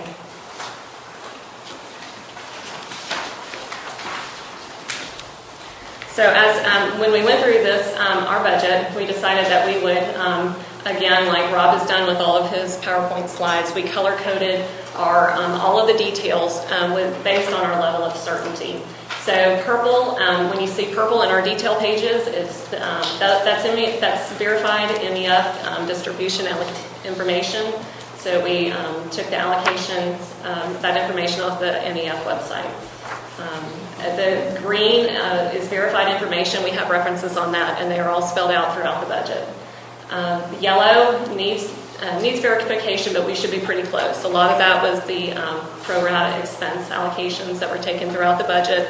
We feel like we're close. That was the way that Bartlett handled it when they set up their preliminary budget, but those do need to be verified. And then the kind of reddish brownish color is that just means we need information for our Signal Mountain schools. As we went through the budget, you'll notice in the detail pages, most of the information in our budget is either verified MEF information, verified information with references, or it's close, but it does need to be verified. We have very few instances that were marked as we just need information for our schools. So the current and future, when we looked at the budget, we considered both current and future revenue and expenditures.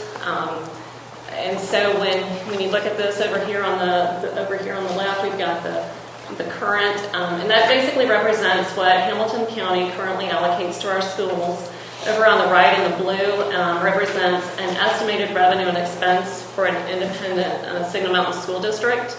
And in between, kind of in the gray area, it tells you what the differences are, where we have differences between the current estimate and the future estimate. So on the first page, and the committee will receive a copy of this Excel sheet. The first page is the summary page, which really captures all of the details that follow. So it summarizes all of the different. You'll see at the bottom there's lots of tabs with detailed information. But this page is what captures the total budget. Amy, do you mind just showing some of the detail on the other pages? I don't know that we'll get into them, but okay. I think part of it is, I don't know if there's like 10 different tabs where she's drilled down and built it from the bottom up.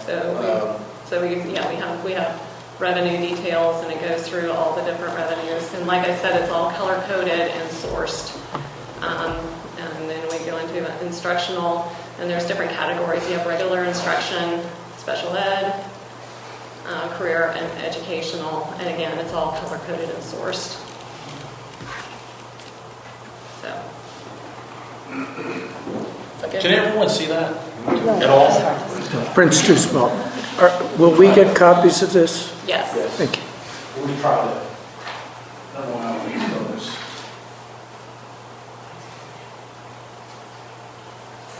Is that better, John? It's better. It's better. Keeps getting better. Is that better?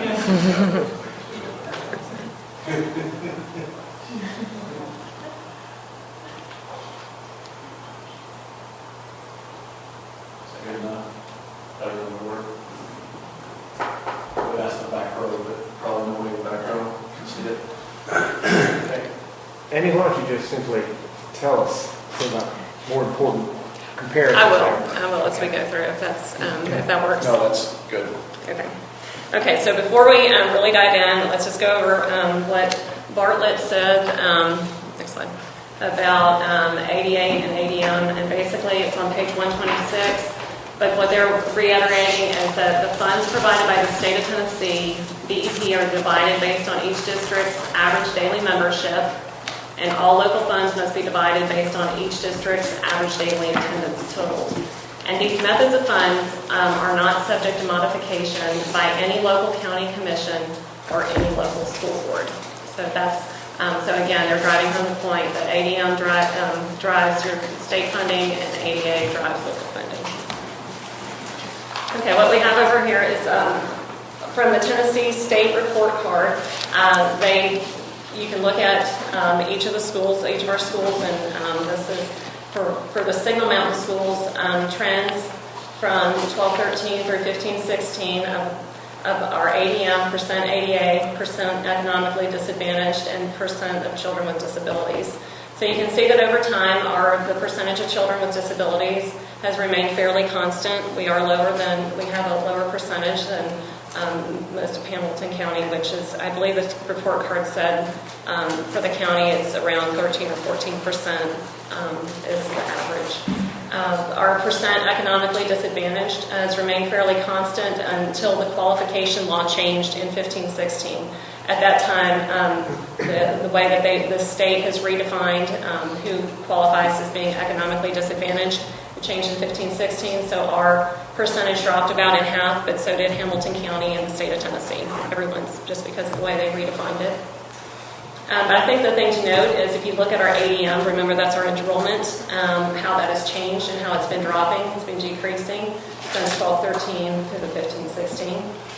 And our percent ADA was fairly constant until 15-16, and that year between 14-15 and 15-16 it dropped about 2%. And what that means for Signal Mountain Schools is that because your ADM and ADA are driving funding, so when your ADM drops roughly 2%, you have about a $240,000 change in revenue allocation. If your ADA drops 2%, you have about a $240,000 change in revenue allocation. So between those 2 years, when both of them dropped, that means almost $500,000 to Signal Mountain Schools, and because of attendance dropping.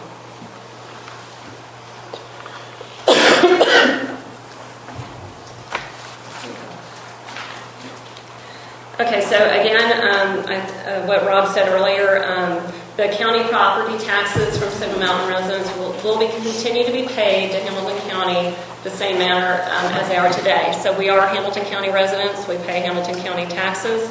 If a separate school district was to be formed, we would still be Hamilton County residents. We would still pay Hamilton County taxes. The difference would be, like Rob mentioned earlier, that the county trustee would then apportion the funds to Signal Mountain based on our percent ADA.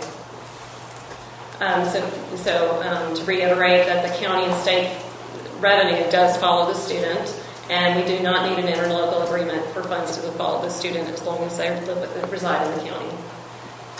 So again, and we keep driving this home because they're easily confused, but like we said earlier, the ADM determines BEP state funding, ADA determines the county allocations, so therefore that's what the county trustee would use to allocate funds back to the Signal Mountain School District. Another point that we need to remember is that the new district is required to maintain teacher pay at the same level as currently exists. So the teachers cannot be harmed in this process according to state law. So that was so we used actual salary data from the Hamilton County budget to establish the salaries used in our budget as well. And finally, the town of Signal Mountain must contribute 15 cents per $100 of assessed value. The Hamilton County, for Hamilton County, the assessed value is 25% of the fair market value. So to get an idea of what the level of that is, so 15 cents per $100 of a $100,000 fair market value home would be $38.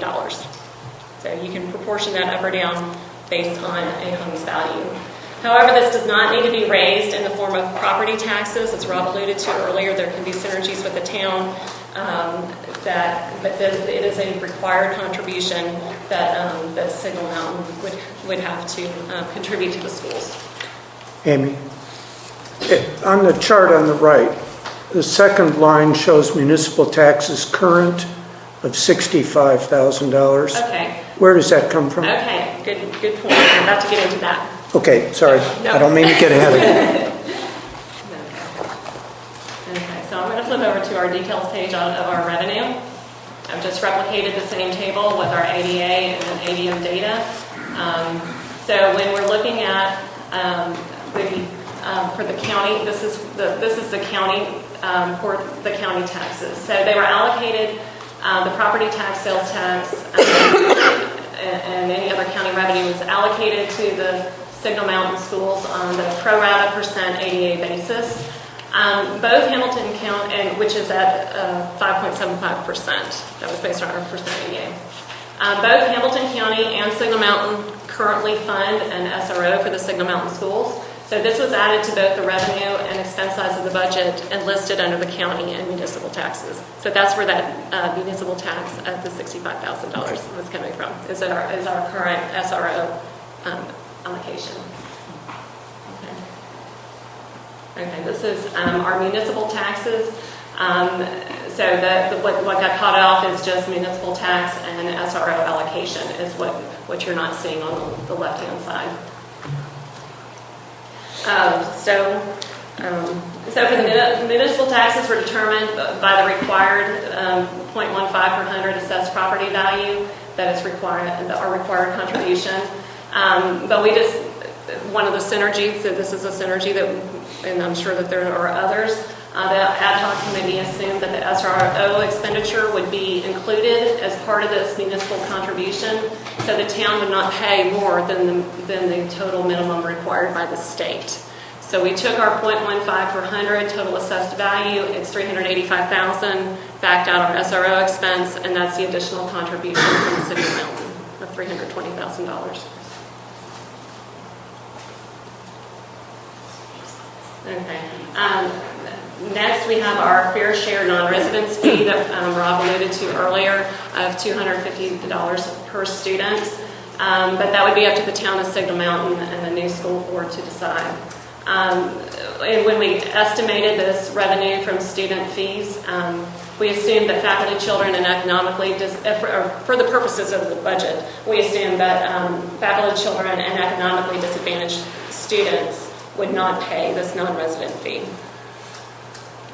And then lastly, the last revenue item is the state funding.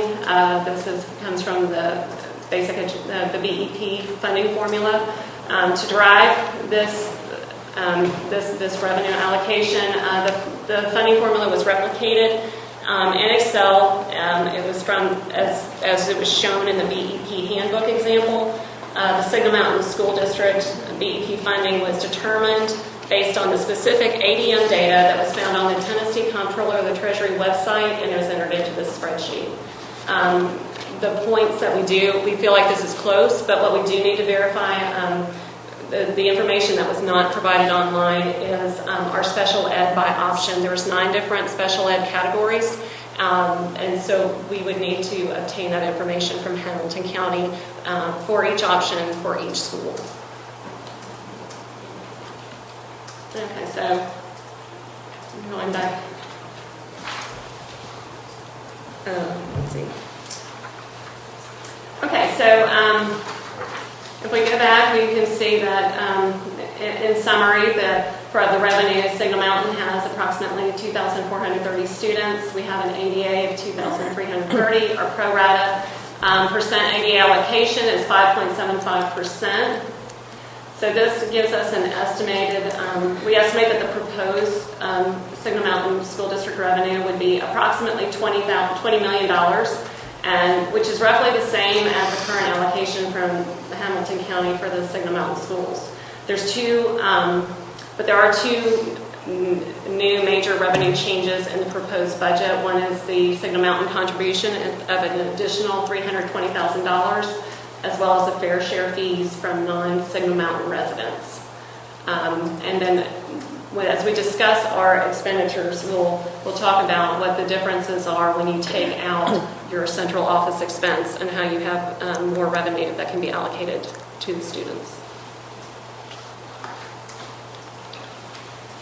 Okay, so if we look at our current versus future revenue allocations, you can see the biggest items are the state education funds, state and county funds, and you can see that whether we are independent or with a Hamilton, that either the current or future are both very comparable in that regard.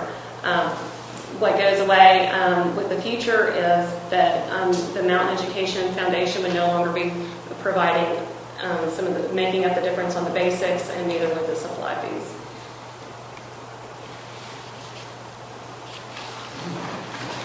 Okay, so this chart just further highlights the changes, what's changed as far as current and future revenue. Again, the big item is that the Mountain Education Foundation becomes available to address excellence initiatives rather than just basics that are being provided. They can really focus on school excellence and make a difference. Okay, now we're going to get into the expenditure side of the budget.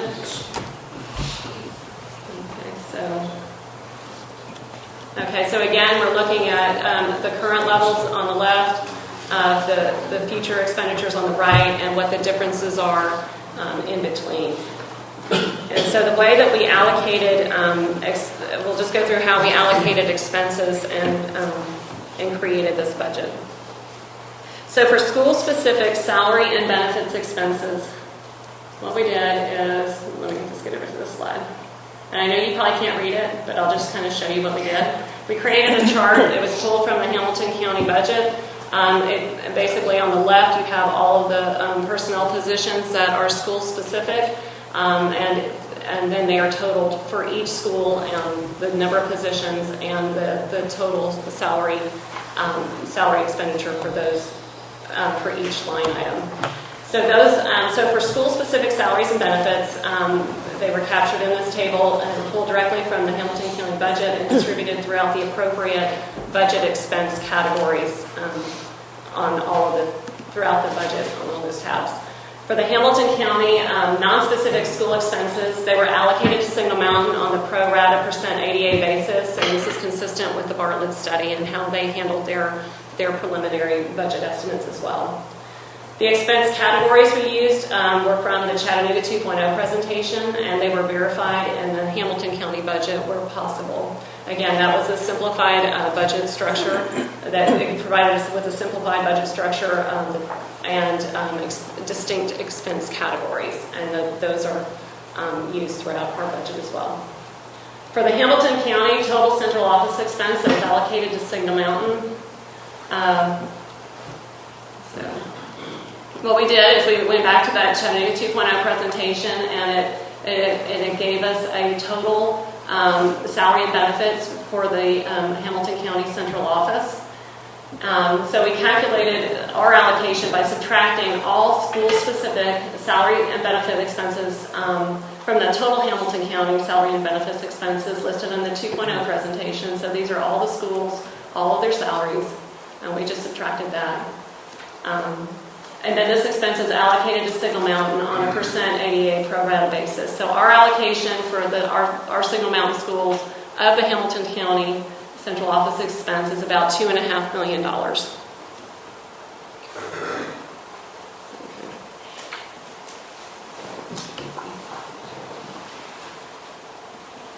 can't see my thing. Are you okay? Let's go back.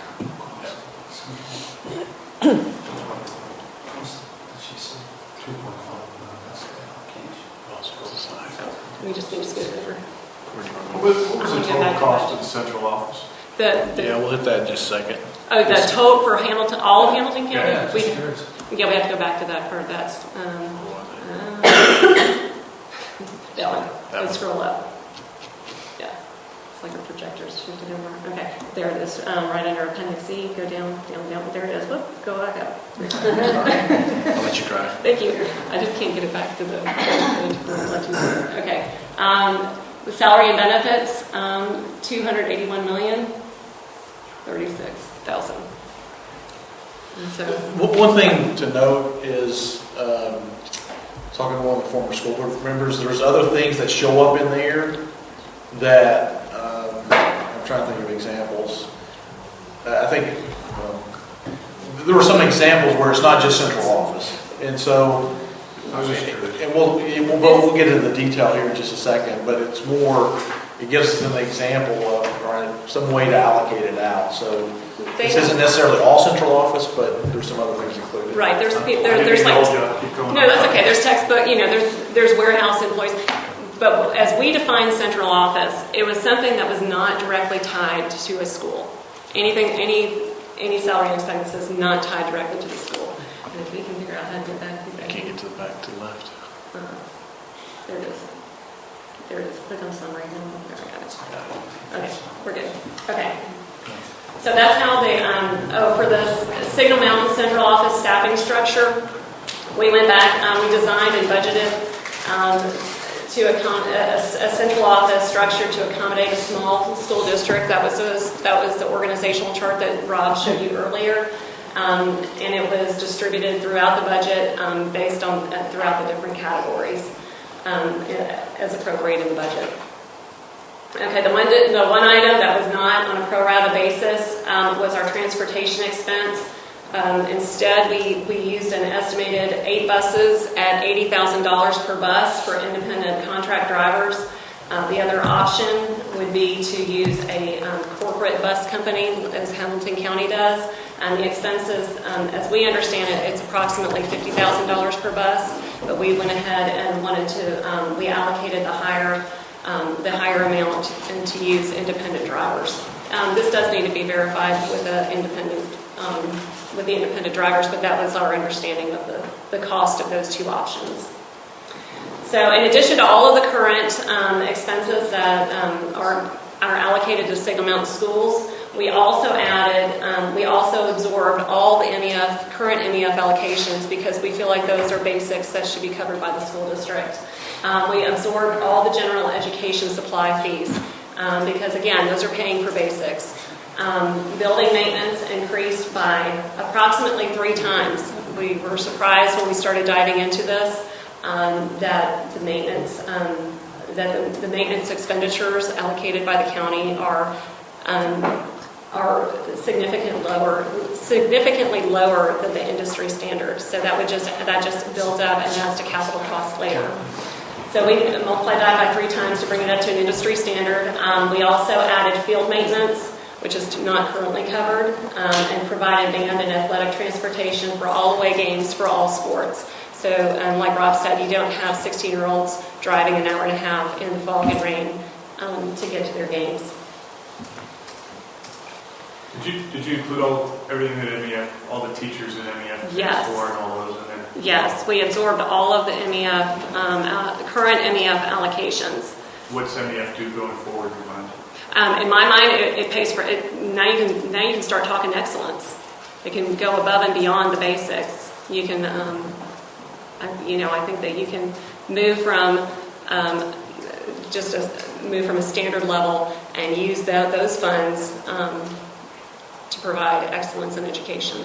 I'm sure they've got a lot of great ideas, above and beyond just providing for our teachers and, technology, maintenance, and those kind of things that they have to cover today.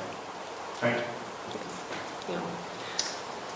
Okay, so when we take a look at the savings that's projected from lower central office spending, it's basically about $1.7 million in savings for just our school district. So the projected budget would, like we said, would fund the following that are not currently funded by Hamilton County. $300,000 would cover the items that are covered in the day one general education fees. $345,000 would cover all of our MEF paid teacher positions, programs, and supplies. And $240,000 would provide 3 times more in-school maintenance, plus provide athletic field maintenance.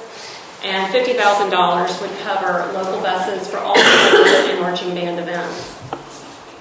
So basically you'd have about $1.8 million more to spend on the students than currently exists. And a lot of that, you can see most of that savings is from a more simplified central office structure.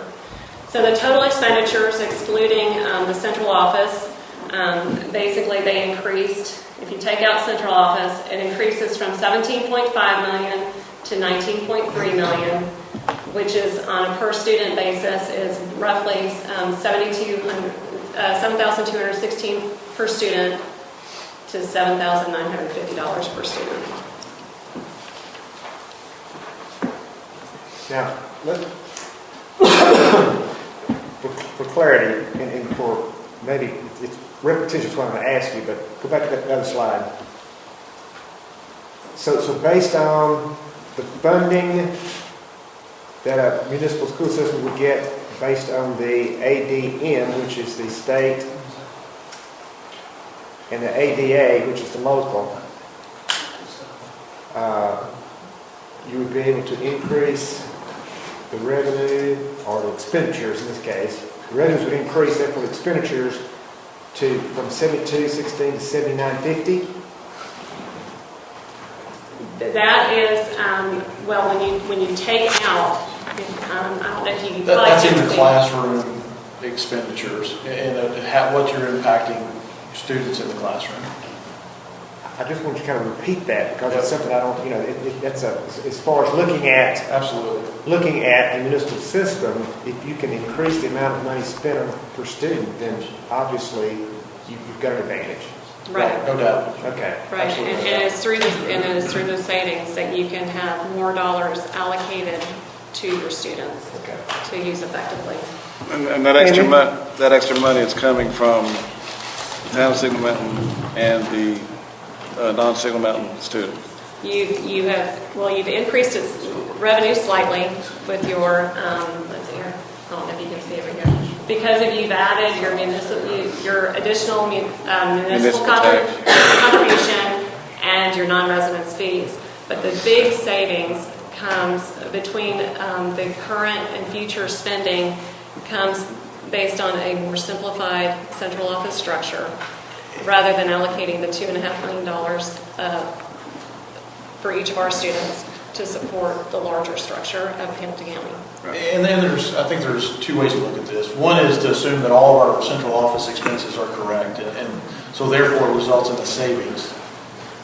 Or another way to look at it is they're not allocating any of this money to Signal Mountain, so this really isn't the central office expense. Because I could see ACD saying, well, that's not really accurate. Well, what is accurate is that money's not making it to our schools today.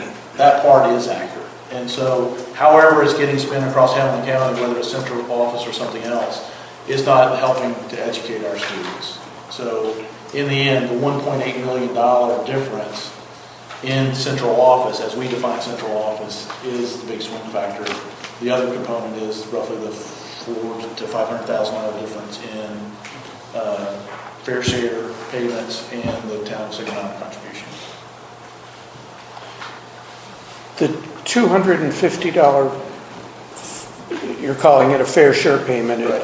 It's a tuition payment essentially to residents outside the town of Signal Mountain. Is that payment made to the school or is it made to the town? I think that would be up to the town to decide. Or the town I don't know how that works. Well, the reason I ask is if it's made to the town, then if the town then turns the payment over to the schools, it can be charged against the 15 cents per 100 as part of the fulfillment of the legal requirement. If it's made to the schools, then that becomes questionable as to whether that is a town contribution or whether the town contribution has to be made on top of that. That's an excellent point. And that eventually becomes a question about whether this is going to cost the taxpayers of Signal Mountain more money to have a separate school district. Right. Great point. So, Yeah. I don't know how that works. I don't know how mechanically whether it has to be paid to the school district or to the town or. okay, well, all right. That's a really good point. That's something we have to look at. Yeah. Right. That just identifying issues. Yes. Okay. Yeah. So there's a $1.8 million bill, right? Yes, approximately, yes. In the classroom.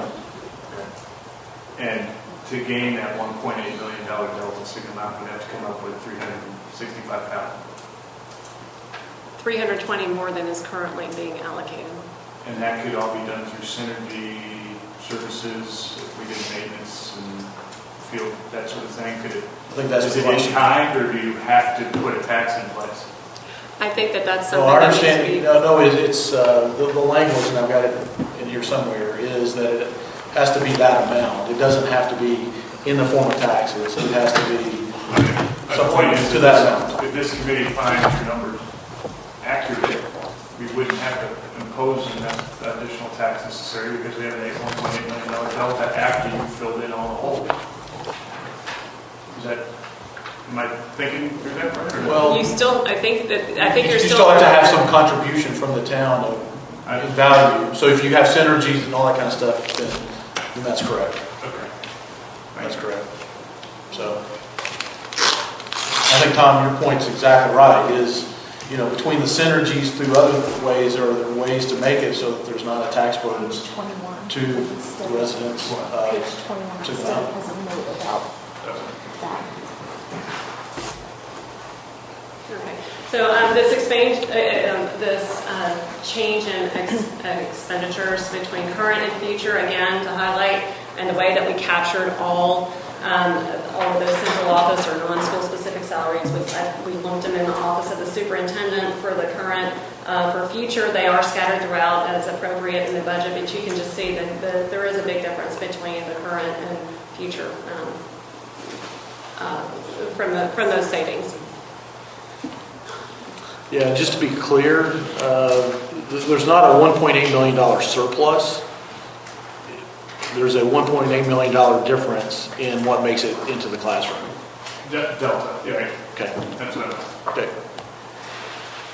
Okay, the next thing that we considered were transition costs. What does it cost to get the district set up and running?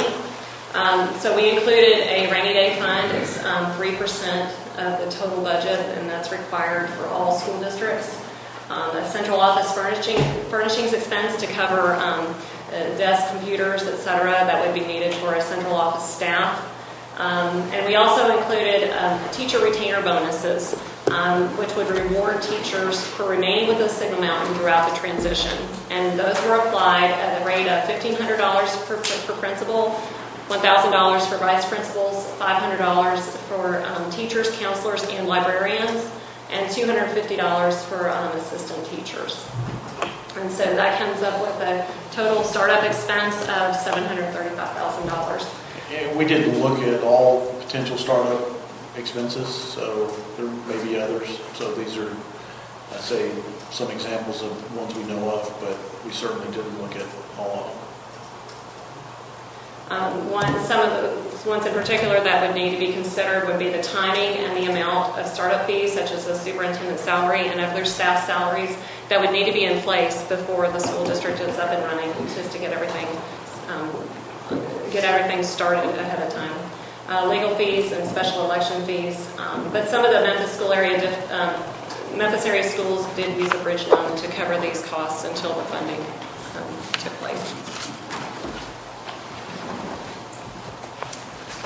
Okay, so to summarize our budget findings. So Signal Mountain would have about a $20 million total budget, and this is close to what is currently being allocated to our schools by the county.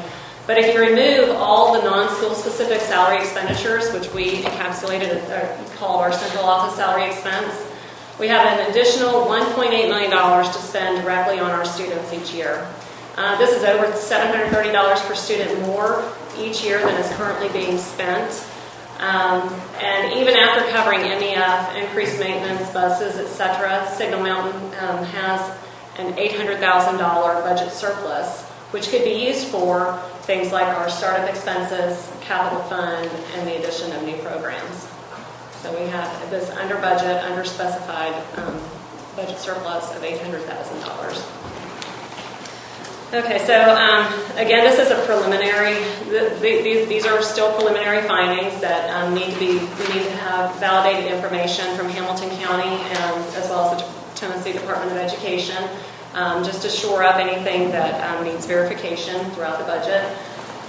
The committee really should have a CPA analyze the budget, look at these numbers, make sure that everything is in order. Benchmarking should be used to identify gaps and pressure points, make sure we didn't miss anything.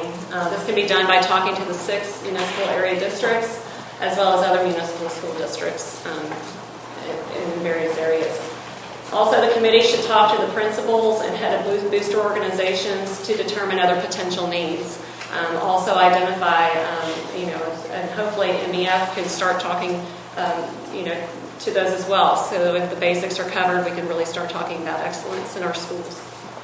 And also engage a consultant to review all of these findings. So there are still many more important outstanding questions that need to be addressed before this budget can be finalized. We try to be as thorough as possible in our preliminary numbers. However, based on the preliminary numbers, the Ad Hoc Committee estimates approximately $800,000 budget surplus annually, which is roughly 4% of our annual budget.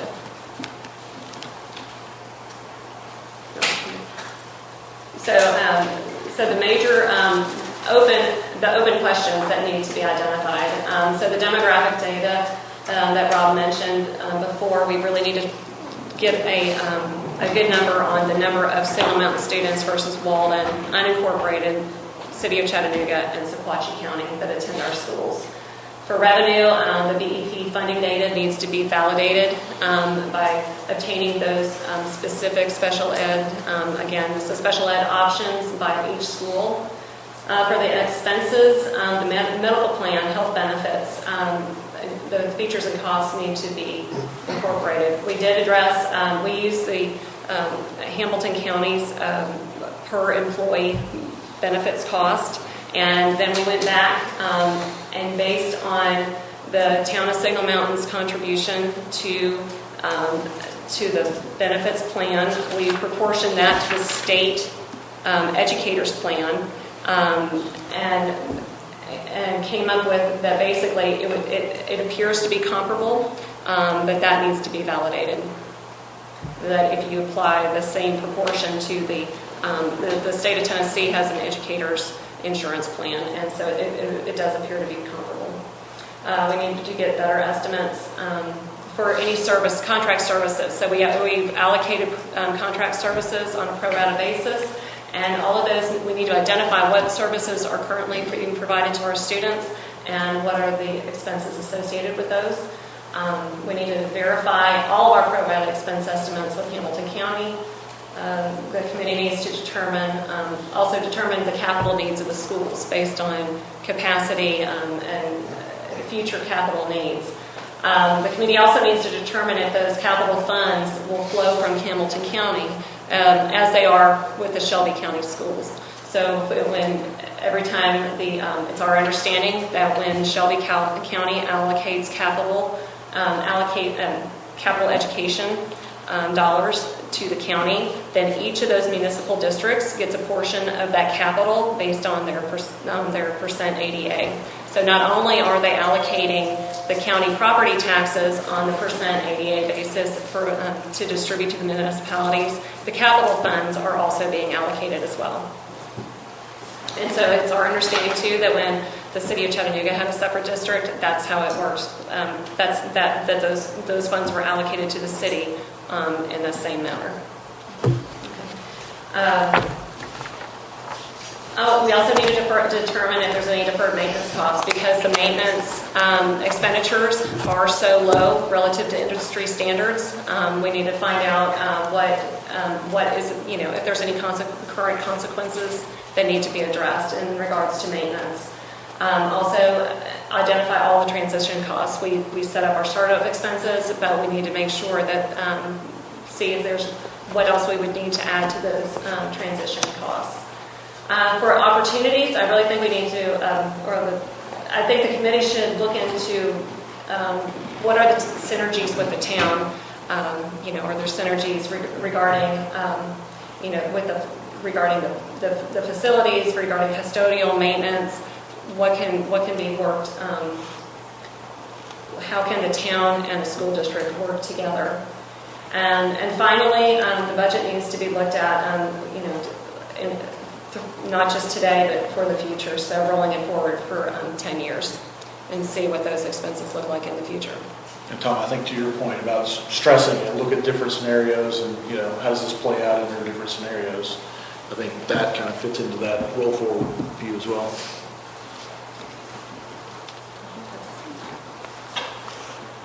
Any questions before we wrap it up? Does the superintendent have a separate office? And where are you going to put those folks? We thought about several areas. We did not include an annual rent. A couple of the ideas that we looked at were, possibly open space at one of the schools, maybe the MAC. So just that would be up to the town. There's nothing in these numbers that is allocated against building a building or anything. Not to build a building or to charge rent. So the setup expenses were solely to buy computers and desks and some office equipment, and assuming that current building space would be used. So you have a sense of what it would cost to rent the space, I assume? Well, given the number of people you've estimated. We have a number of an estimate, but I would assume that they wouldn't have to rent the space if they were located in. Well, for example, currently NEF occupies space in the high school that they could move someplace else. Somebody's got to live somewhere. Since the MAC provides educational programs, could it fall under the school district? I'm sorry? Since the MAC provides educational services, could it fall under the school district? That would be up to the school board. So it's not, there's no reason it couldn't, right? In your mind? If the school board agreed? I don't know of any reason it could not. That's correct. I think, it's a statute question, but if you look at what we pointed to earlier as far as kind of the vision, it looks like they give, and at least talking with experts, they give a lot of room, if you will, to encourage partnering with all sorts of educational entities. And so I would say it's highly likely, but that's certainly something to pursue. Could the committee address that question? Doctor, if you don't mind. Could it? Yeah. Could you guys look into that? Sure. It occurs to me that if the town provided space for the central office, that would be an allocable expense contribution to the 15 cents. Right, but you're saying it's fair just the market current value of that space. But you're saying above and beyond that. You're saying the MAC in general, forget central office allocation, the MAC as it stands today. There are partnering programs, particularly music, between the high school and Wakim and MAC, and it makes sense to consider, bringing those together if it's Absolutely. Potential funding source. Yep. And those are the synergies, the typical synergies that you thought might be out there, but Right. Right. Yep, that's exactly right. Okay, good. All right, final stretch. Are you still awake? So, as we look at the issues, red, green, yellow, kind of where we think, what the status is, and ultimately it's your group's determination to figure out how comfortable you feel with these. But just kind of looking at the elephant and parts that we feel better about than others. Certainly those questions around district demographics and zoning, we obviously haven't addressed special needs programs in Magnet and other schools. Certainly reaching out to the teachers and administrators to find out what their concerns are is very important. As you think about the budget, and you went through the details on the budget, there certainly are a lot of questions there around synergies and the capital. Overall, we think this is probably a really good ballpark number as far as the overall budget. One thing, just make sure, were there any more questions on the budget? I mean, there's a lot of information and detail, and you'll have a chance to dig into the spreadsheets. And we'll be sure to get that to you, but are there any questions on the fiscal or budgetary items that we didn't cover? Okay, good. So just going through the issues we addressed, statutory regulatory criteria, we think we can satisfy those, appears to be financially viable. Question of walled and unincorporated areas, there are ways to guarantee seating. It's a question of how you do this, not if, and we believe it will lead to student outcomes. And a lot of these, Amy just hit as far as the financial assumptions. You got the attendance and zoning question, mentioned special needs, benchmarking, certainly going out and checking with others, those that have lived through this, been through it. What are the pros, what are the cons, what's the ground truth of what they're seeing. And then as far as reaching out to the experts and doing the benchmarking, I have talked with Dr. Jim Mitchell. He's more than willing to act as a consultant or kind of a check of the work. He's one of the ones that was involved with the studies for the Memphis districts. Also, Valerie Speakman is internal counsel for the Arlington Community Schools, and also she was previously with the Shelby County Schools, so she understands both sides of this issue, both from a Shelby County perspective, because when they first started exiting, she was on the Shelby County side, now she's on the other side, so she understands both sides of the statutory and regulatory issues.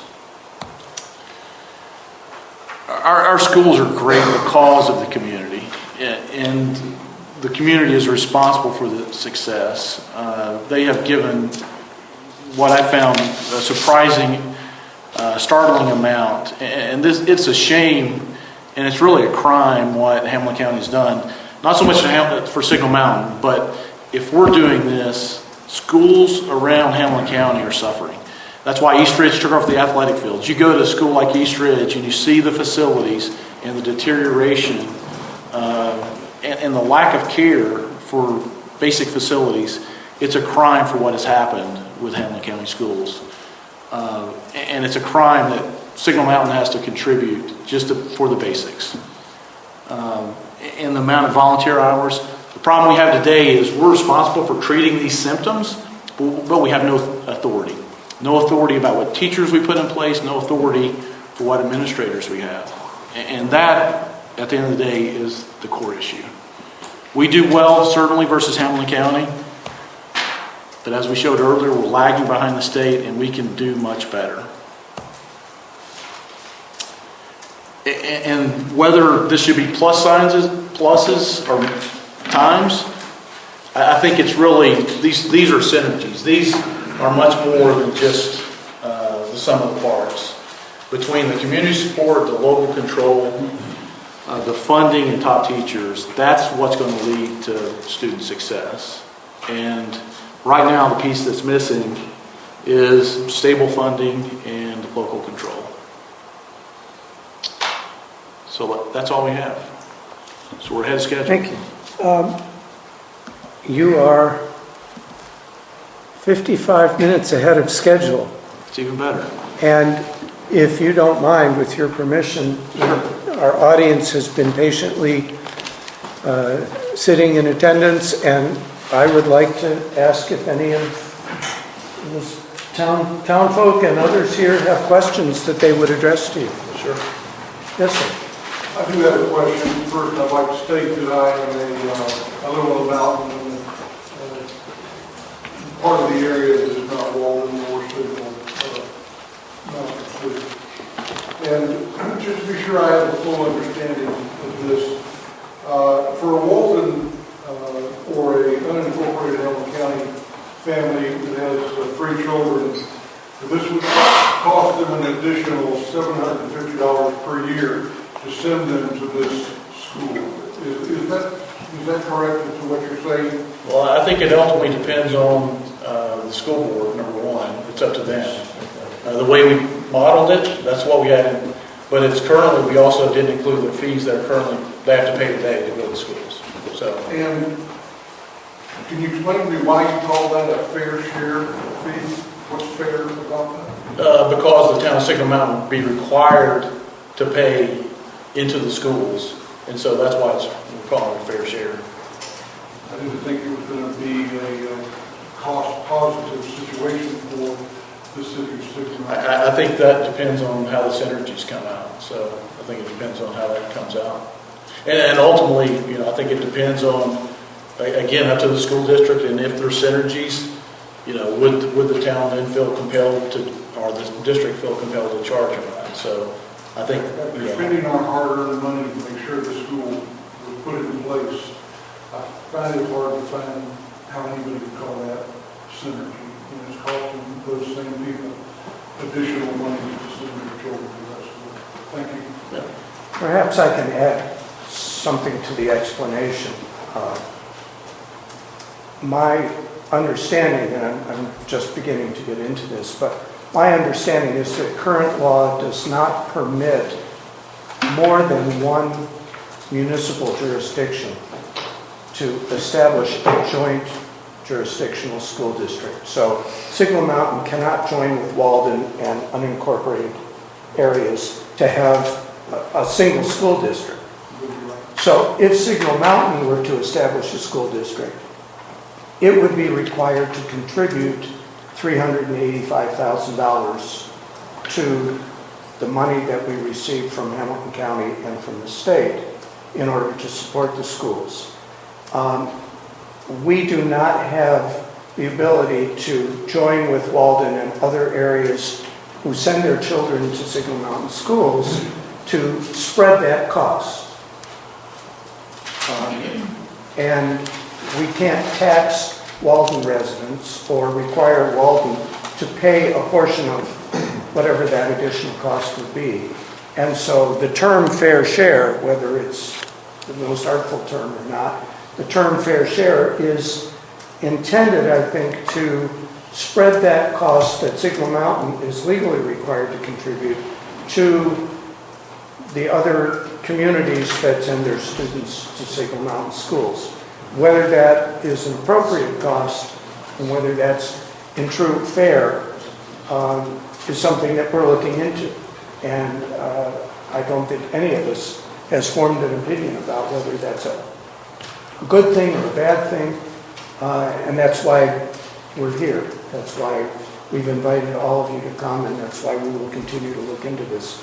But by way of explanation and justification, I think that is the basis for the additional payment to non-Signal Mountain residents. So the average unincorporated resident of Signal Mountain, and many of them have 2 and 3 children, an additional $500, $700 a year is a lot of money.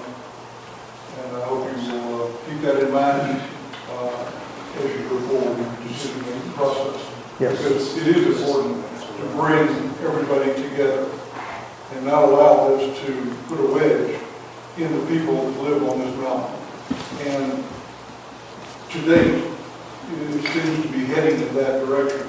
And not just for the people outside, how important that is, it's also extremely important for the people that have businesses inside of Signal Mountain. They need the unincorporated people to come in and do business as they do now. if we are all unhappy with this, don't think for a moment that there won't be a backlash. So be very careful, please. in your Yes, sir. consideration. I appreciate that. And I would just state that there are two members of this committee who represent, or two or three members of the 7-person committee who are not residents of Signal Mountain Town, who will voice those concerns and who are specifically on the committee to make sure that this isn't just a Signal Mountain driven issue. That it represents all of the folks who send their kids to our schools.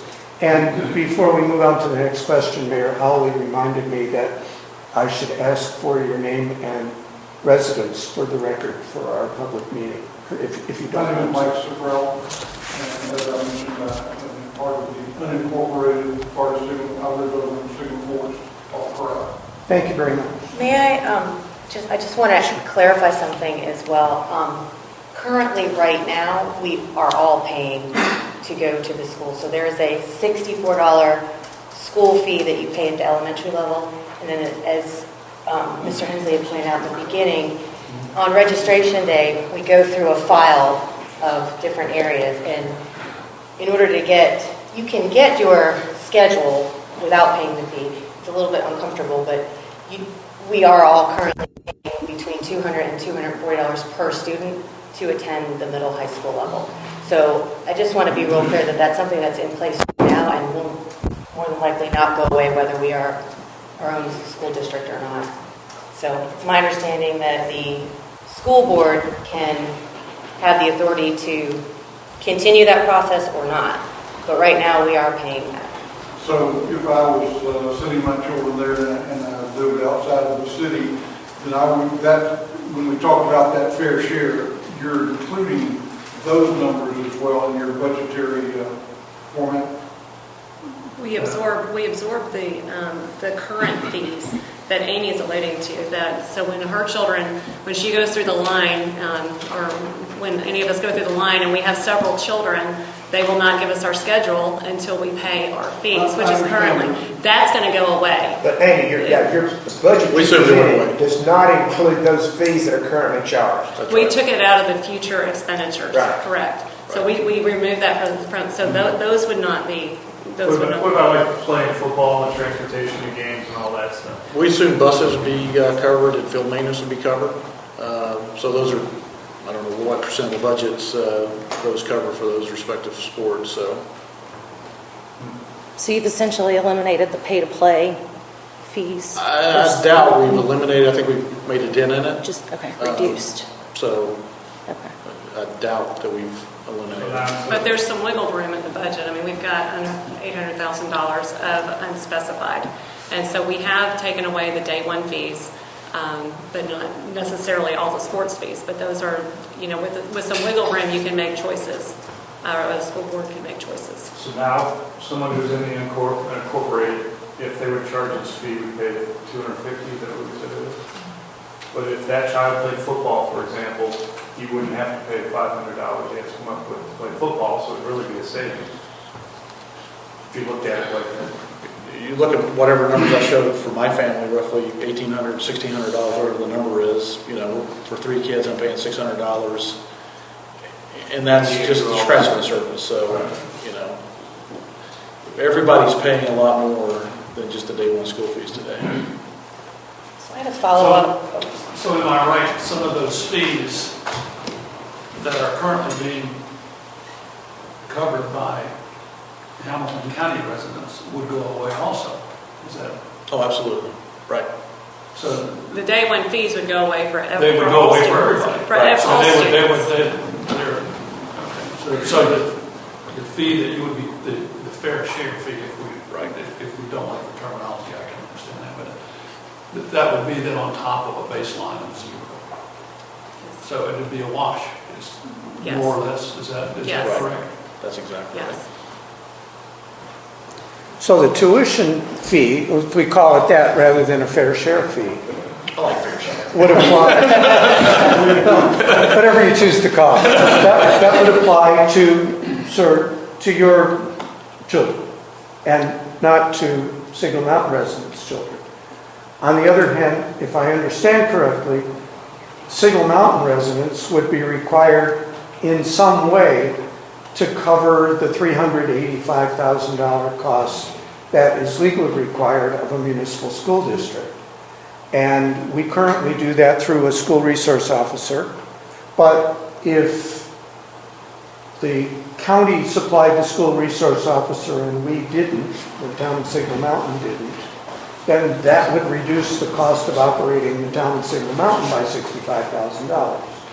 So in one way or another, Signal Mountain residents are paying something. It just doesn't show up on the first day of school. They're not paying the $385,000. Not yet. That would be coming from Hamilton County, right?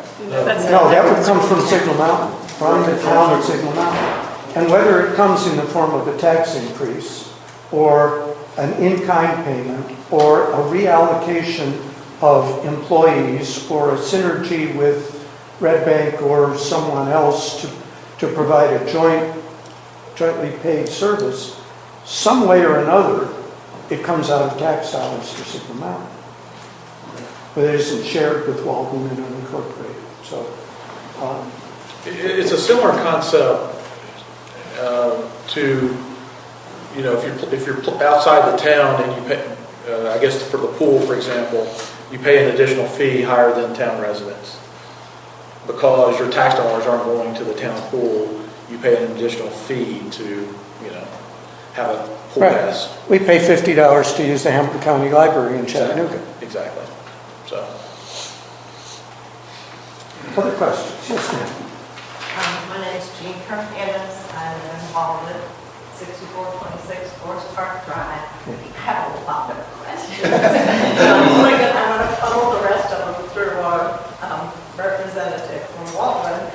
But one question I would like to hear answered is your 8 buses that you have in your budget. Is that transportation just for the residents of Signal Mountain, or is that transportation Everybody. for everyone? Everyone.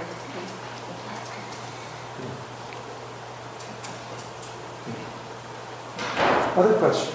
Yes, sir. Hi, I'm Aaron Love. Live in the unincorporated area of the mountain. It sounded like your recommendation or your all's conclusion that the school district is viable was based on including all the current students in the school, which 40% or so are not town residents. And in terms of guaranteeing spots for those students, it sounded also like the only way to do that is through one of these interlocal agreements. To have that right? I think that's one way to do it. I think the other way is with the board as well. If the board wants to, you know, grant that guarantee to the school board. So, Tom, you going to say? Yeah, all of the 6 districts in Memphis, their board opened enrollment to any student who was previously enrolled in their schools. And then as they went on, they continued to enroll students who moved into those areas that previously, where students previously went to the school. So I think in the proposal that in all the conversations so far, it's a great desire to keep every student who currently lives in the Signal Mountain school zone. And I would just reinforce, number one, it doesn't work. We don't satisfy the criteria because we wouldn't have enough of a student population to satisfy the criteria. But that's really secondary to the fact that the Signal Mountain community doesn't start and end when you drive outside the town of Signal Mountain. The Signal Mountain community is, you don't know where anybody lives. They're on Signal Mountain, and that's the community. And so you grow up, your kids, you know, are playing sports together. That's the community, and that's the school. It's not a vision of the town of Signal Mountain. It is the Signal Mountain, you know, in total. That's the vision, is the school together as a community across municipalities, however you want to define it, but that's really the vision, and that's what you need. And so the intent isn't to say, well, the town of Signal Mountain this, and we're going to put up the walls. It's exactly the opposite. It's schools, great community for everybody on the mountain. And I understand that's the vision now, but at the same time, a Signal Mountain School Board comprised of different people could make a different decision down the road. So, and I think that's where it's a question of how. What are the different ways that we can go about, whether it's the current statutes or the statutes in place, or are there ways that you can bolster that by getting legislation through Nashville? So I think it's a matter of how do you do that. So I agree with your concern, but I think it's a matter of how do you do that and if you do that. Hey, John, I appreciate this, and I want the public to chime in, but I really want to get all these questions verbatim down to make sure we address all of them. So if the topic's coming up now, can we just make sure that that happens, or at least go through the website and email and that way, so we can keep track of everything? Yes, thank you. I'll make sure we address everything. Yeah.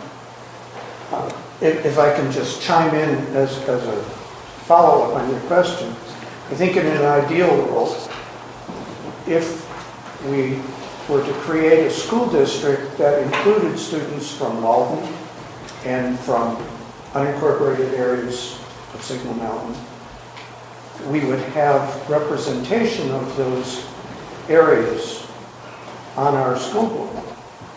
And that would ensure fairness to all. It would also ensure funding from all in an appropriate proportional way. State law currently, and Phil, correct me if I'm wrong here, but state law currently does not allow us to do that. One of the issues that I would like to address, if possible, is whether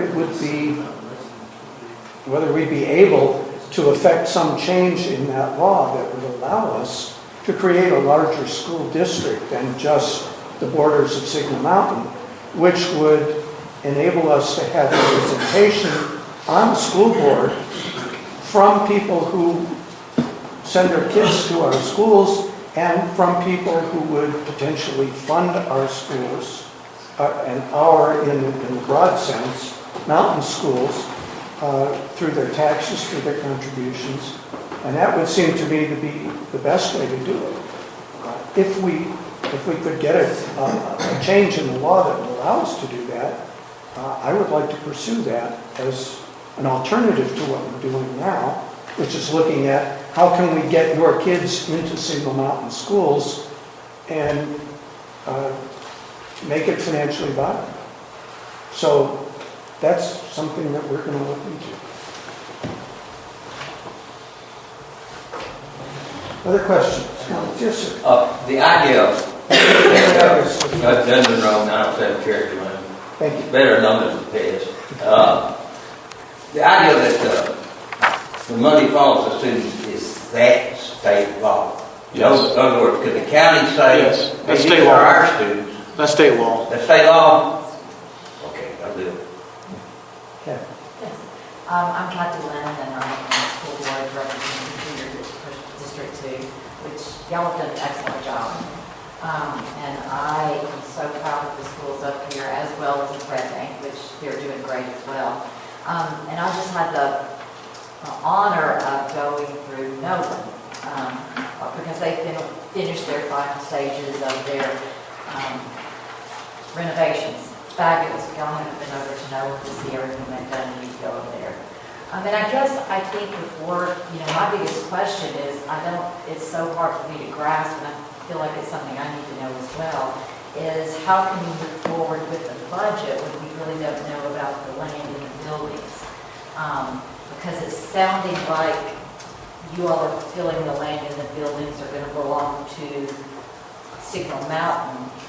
And I don't know about that, so and that might be a question for Mr. Noblett, because I'm not real clear on that based on going through Nolan the other day and how proud we are of everything that Hamilton County has done for I mean, from the playground to the new gym to you walk in that building and it's just fabulous, as well as Signal Mountain Middle High School. So I feel like before you really do a budget, that question really needs to be answered as to how that, because that's going to be a lot. I mean, the land, when you're saying that you're not taking into consideration the building and the land. I mean, in the whiteboard, the smart boards that, I don't know if y'all get in and see the smart boards that are in all the classrooms. That's, Hamilton County has bought all of those things, so. Actually, I think the smart boards were paid for by the contributions up front from Founders Fund. So. Okay, maybe it was. I know the playground was, and I know the facilities weren't. So, I guess that's my biggest question is I think it's really hard to do that budget without knowing 100% about the land in the school. So maybe Mr. Michael. I think ultimately that is a question for the town and the county Department of Education and your attorneys and our attorneys to work out. And it took them about 4 years to deal with that under embargo. I don't know if we're going to have that much time or not. We'll see. Yeah.